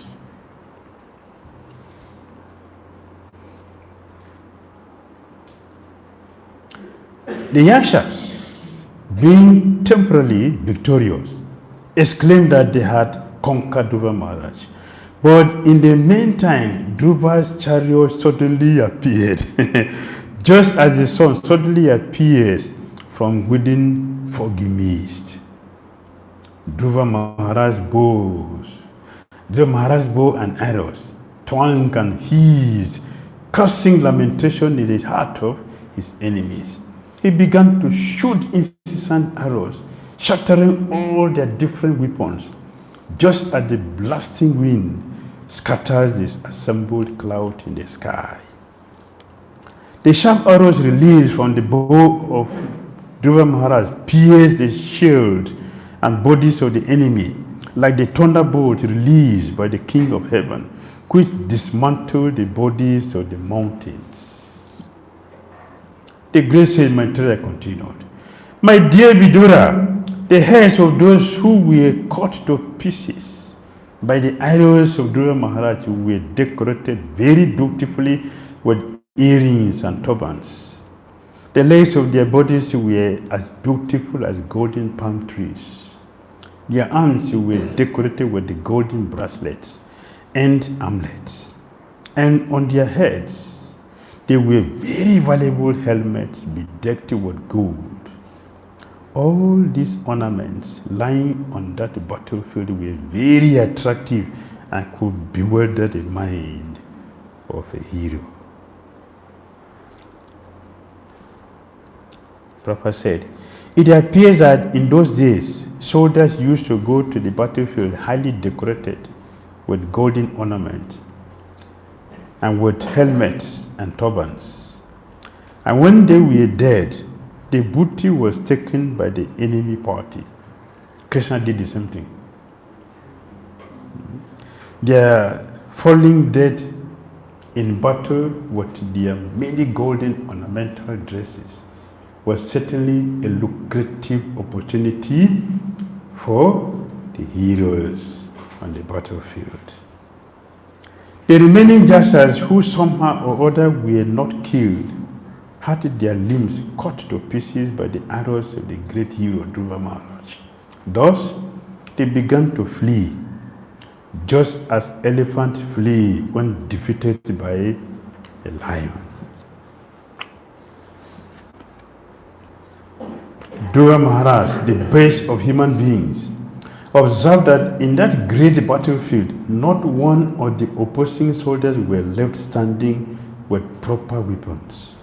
He didn't desire to see the city of Alakapuri, but he thought to himself, "No one knows the plans of the mystic yakshas."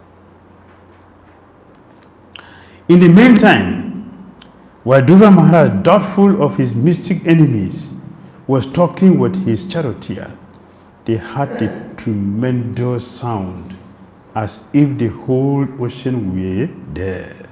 And they found that from the sky a great dust storm was coming over them from all directions.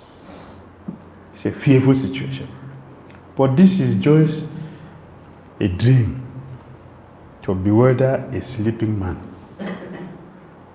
Within a moment, the whole sky was overcast with dense clouds, and severe thundering was heard. There was glittering electric lightning and severe rainfall.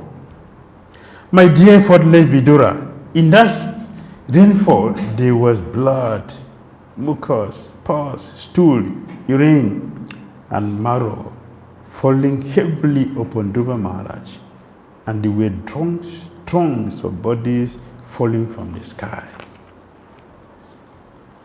Next, a great mountain was visible in the sky, and from all directions, hailstones fell, along with lances, clubs, swords, iron beagles, bludgeons, and great pieces of stone. Dhruva Maharaj also saw many big serpents with angry eyes, vomiting forth fire and coming down upon him, along with groups of mad elephants, lions, and tigers. Then, as if it were the time of the dissolution of the whole world, the fierce sea with foaming waves and great roaring sound came forward before him. The demon yakshas are by nature very heinous, and their demoniac power of illusion they can, and by their demoniac power of illusion they can create many strange phenomena to frighten one who is less intelligent. When the great sages heard that Dhruva Maharaja was overpowered by the lucid mystic tricks of the demons, they immediately assembled to offer him auspicious encouragement. This is very, very, very important. This is very, very important. We should always be ready to support every one of us devotees. We should be ready to support. We should always be ready to support each other in our Christian consciousness.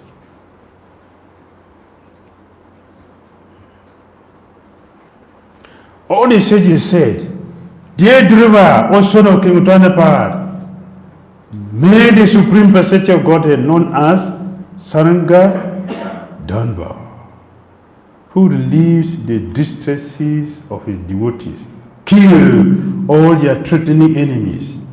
The holy name of the Lord is as powerful as the Lord himself. Therefore, simply by chanting and hearing the holy name of the Lord, many men can be fully protected from fierce death without difficulty.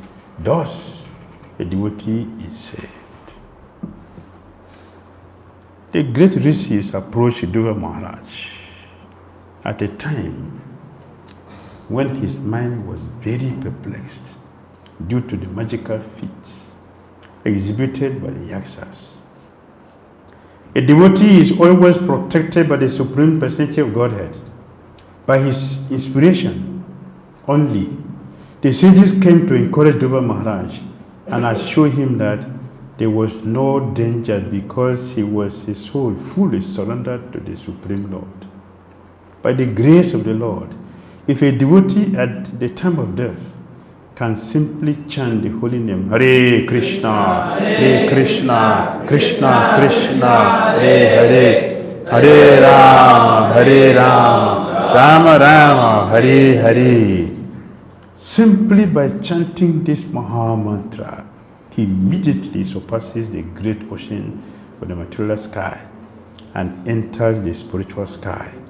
He never has to come back for repetition of death, birth and death. Simply by chanting the holy name of the Lord, one can surpass the ocean of death. So Dhruva Maharaj was certainly able to surpass the illusory magical feats of the yakshas, which for the time being disturbed his mind. See Dhruva Maharaj ki.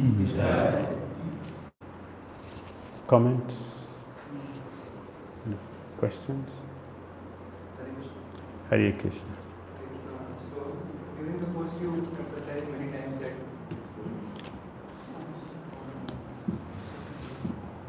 during the course Maharaj you emphasized many times that a devotee should tolerate whatever comes in his way. And we see here that Dhruva Maharaj is retaliating although he is blessed by the Lord and he is a pure devotee. So can you throw some light on Dhruva Maharaj is now retaliating the injustice done to him. He is acting ethically. A devotee should not protest when something happened to him. When a devotee is attacked, we don't protest, we don't defend ourselves. But other devotees should defend. That is the etiquette. So he is not fighting with Suruchi, he is not fighting with Uttam. The yakshas killed his brother, which is an offense. They have done something wrong. It is his duty. One, he's a Kshatriya, his duty is to give protection to the citizens. And in this case, Suruchi is related to him, he's a stepmother. Uttama is related to him as a brother. Apart from he's a Kshatriya, responsible for giving protection. He has that duty to do. And in this case, they are his family members. So he's acting according to etiquette to respond when the devotees attack. We should attack. And Chaitanya will taught that principle. is the Supreme Personality of Godhead who teaches Tinapi Sunichana. But when the Chaitanya was injured, he didn't Vanchakalpata Vyasa to Madai. He took out his Sudarsana Chakra, want to kill him. But he never stopped him. Please don't do this. Don't do this. I'm not in pain. I'm not worried, so don't do this. Then he stopped. He teaches me what we should do. So if we don't act like this when the devotee is attacked, if we don't defend the devotee, we are doing something wrong, and it's punishable.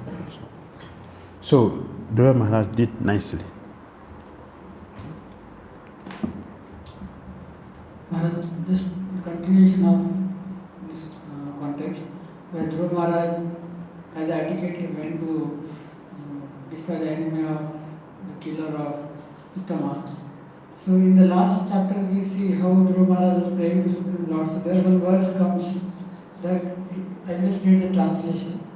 So, O Lord, who have a lotus navel, if a person happens to associate with a devotee whose heart always hankers after their lotus feet, seeking always their fragrance, he is never attached to the material body or in a bodily relationship to offspring, friends, home, wealth and wife, which are very, very dear to materialistic persons. Indeed, he does not care for them. So when this is mentioned, he does not care for them. So what does that mean? Because here we see he cared for them. So that he did not care for them is what exactly this can be. Yes. We don't care for it. Doesn't mean I should not maintain the body. But we should not put too much attachment to the body and forget the ultimate. That means we don't care for them. It doesn't mean that, okay, you are in danger. No, I don't care. You are not the body. So that's okay. You are not the body. That is philosophical misunderstanding. We should do something. So a devotee is sick. We should take care. Oh, Prabhu, you are not the body. Chana Krishna. That is wrong. See what the scriptures say. It doesn't care. No, it means that we take care. We don't forget. Someone stopped practicing Krishna consciousness. Krishna took my husband. Why? Why Krishna should take my husband? Why he took my son? So he stopped practicing Krishna consciousness. That means you don't understand anything. Yes. The person has stopped practicing Krishna consciousness because he doesn't understand. But the understanding is that, well, whatever has happened has happened. We don't know what is behind all of us from our previous life. We don't know. We may be born in the same family, but it doesn't mean that we have the same karma. We have different karma. A similar thing is there that has brought us together. But you know that everything is just the same, accurately the same. It's not like that. So we should not give up Krishna consciousness because something has happened to us. And at the same time, we should not be too attached and forget the reality.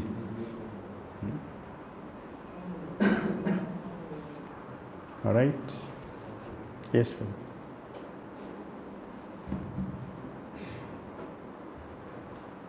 Maharaj, only one yaksha killed Uttama, but Dhruva Maharaj is killing so many yakshas. He could have identified that yaksha. Yes. Dhruva Maharaj didn't know which of them killed. Which one killed my brother? What we should learn in this case is, if one of us here do something wrong, what will people say? Just one person, 100 devotees, one person did something wrong. What will the populace say? Hare Krishna people are bad. See what they did. Right? So,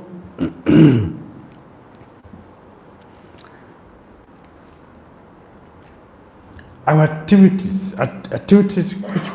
which we do will affect everybody in that community. Either it is a good one or a bad one, it will affect everybody. This is what is happening. This is what is happening here. Yes, it is true. It's one person that killed Utam and this one. But that activity has affected others. That's what we hear, that something happened if we offend a Vaishnava, it is not only one person that suffers, the whole family member will suffer. This is practical experience of it. The whole family will suffer. If something good happened, oh, this Harakeshan temple is so nice, I went to their temple. It's only one person the person met. Oh, this Harakeshan temple is so nice. If you send a person, yeah, people are so great. I went to your temple. They gave me this, they gave me that. I was very happy. You one person. Everybody will be affected by good or bad activity that we do. Therefore, we should be careful when we're doing something. Be careful, because it is not only we who is going to be sorry for that. Everybody will suffer for it. All right? Yes.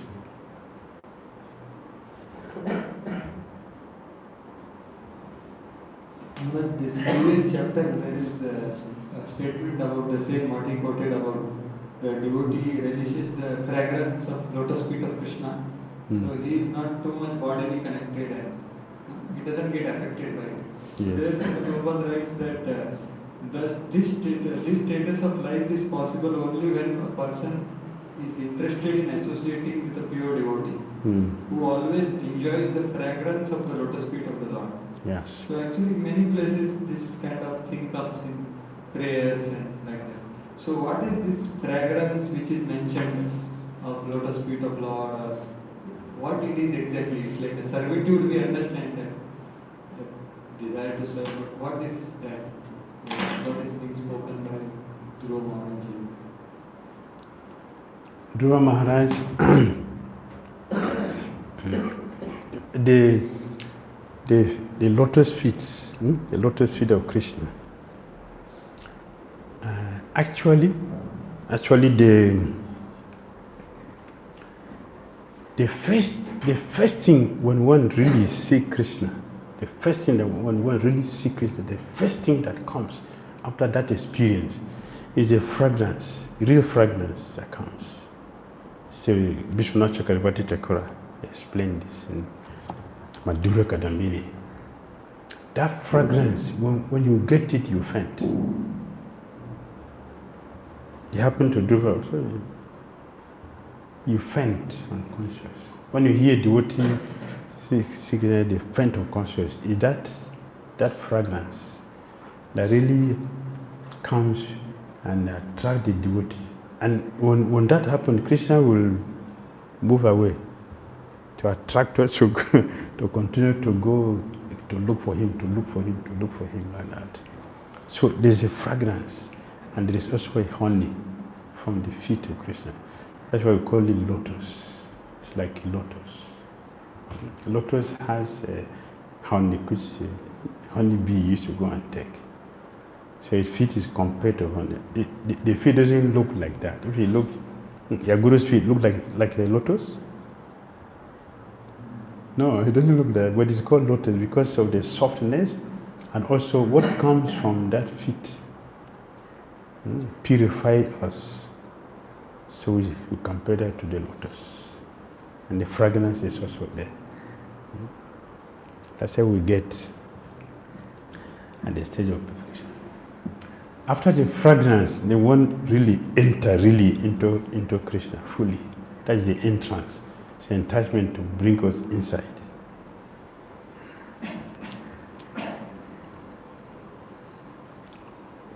All right?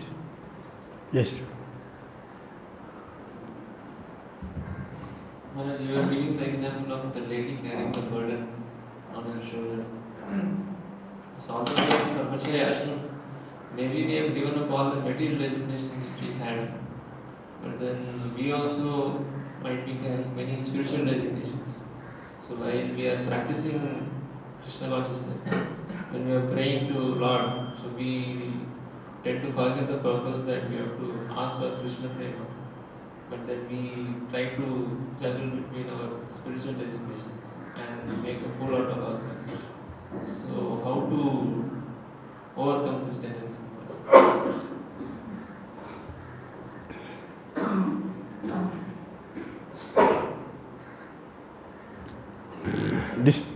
This morning, Bhagavatam class, I think we're sharing with devotees how when we came to Krishna consciousness in the beginning, as we just come, the heat of material energy is burning. So we run to Krishna. And Rupa Swami said the pure devotional service quality has 6 qualities. One is that it put off that fire. So when the fire is off, how do we feel? That brings in complacency. Become complacent. That complacency makes us to settle on all these temporary illusory things which are not desirable. Like you said, position comes, fame comes inside. So we become attracted to those things and forget the goal. And because of that, we don't put effort again into our Krishna consciousness. Just like in the beginning, we came to the temple with the expectation that in 2 days I'll be a pure devotee back home, back to Godhead. After 20 years, 40, 50 years, we don't feel like that again. That's complacency. And why do we become complacent and forget where we came from? Because our purpose of being a devotee is not properly defined. Just like if the foundation of our building is not strong, simple mistake will pull down the building. But if the foundation is very strong, it means that we know the purpose of being a devotee and we can define it very clearly and always refer to it.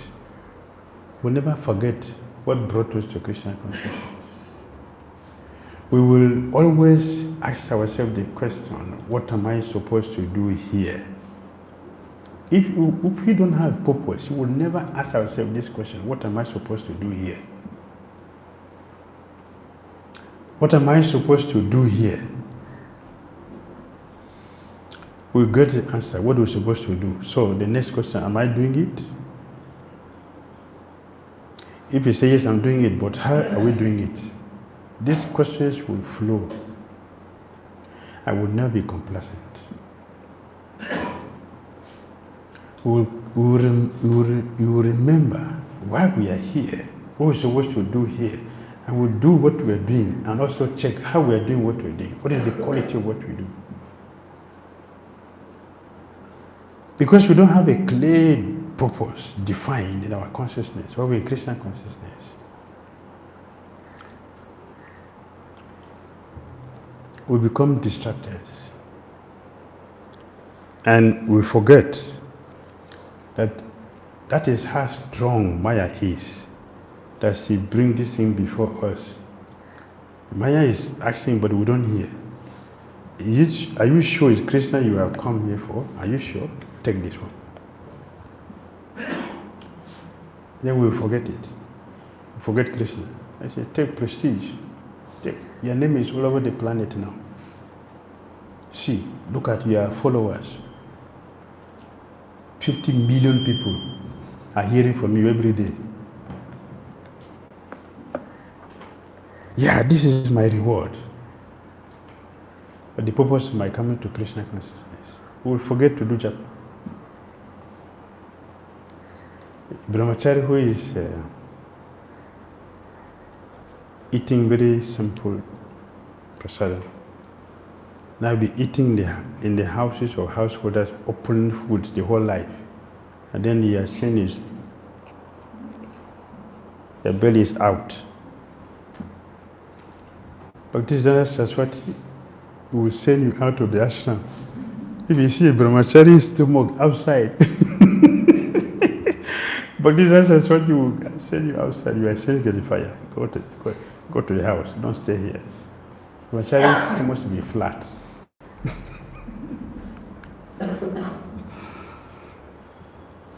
Complacency is Asura. It's a demon, according to Bhagavad Gita. Make sense? Thank you. Last question before we close. Yes, sir.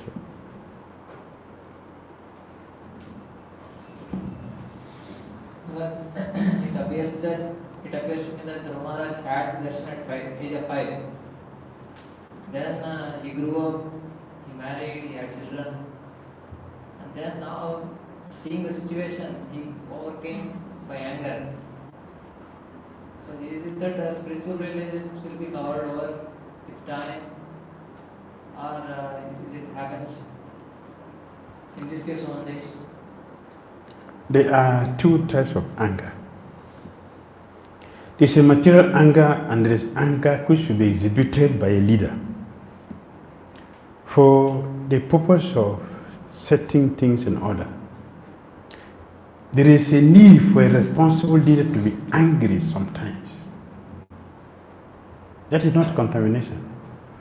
The anger which is a sign of love for the children to grow properly is not material, it's spiritual. The spiritual masters should do that. Should do that. One who does not show that because you want to show the anger, all blessings, everything, whatever you do, blessing, blessing, blessing, is not bona fide. Because Rupa Sanatana Goswami, they chastise Jiva Goswami. Does that mean they are not pure? When you say they say have anger, that is not anger. That is spiritual love. That's a care. That's different. This anger which is based on false ego. That you step on my feet and get angry with you. Why are you to step on me? You don't know my importance? That is material anger. This is contaminating. But the anger for correcting us, to help us realize where we are going wrong, based on love, without envy, that is spiritual. And it should be exhibited by king. We see all that. Prabhupada, angry. Peter Maharaj, angry. Chaitanya Mahaprabhu, angry. Not material, that is spiritual. This is different. So Dhruva Maharaj is angry because the Yaksa have killed his brother and his stepmother. That is spiritual. I got out because later on Manu and they come and they try to pacify Dhruva Maharaj. So I got doubt that I want to just check in regards to that one.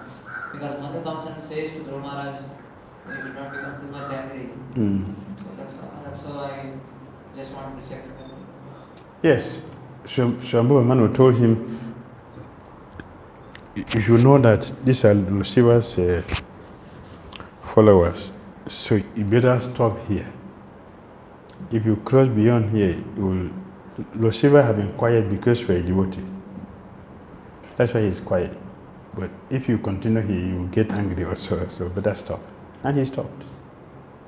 That is pure. It is pure. Otherwise, a condition so it tells you will continue. He will not stop, you continue. He will not see, he wouldn't see you again. He will be continuing shouting. I've had so much experience like this. Tell a devotee, we flare, we continue. That is material. But Dhruva Maharaj, immediately he was told, he stopped. Immediately. He didn't argue. But Yaksha, they killed my brother. He didn't say like that. Immediately he stopped there. That was it. Srila Prabhupada ki, Srimad Bhagavatam ki. Please excuse me for my inability to satisfy you.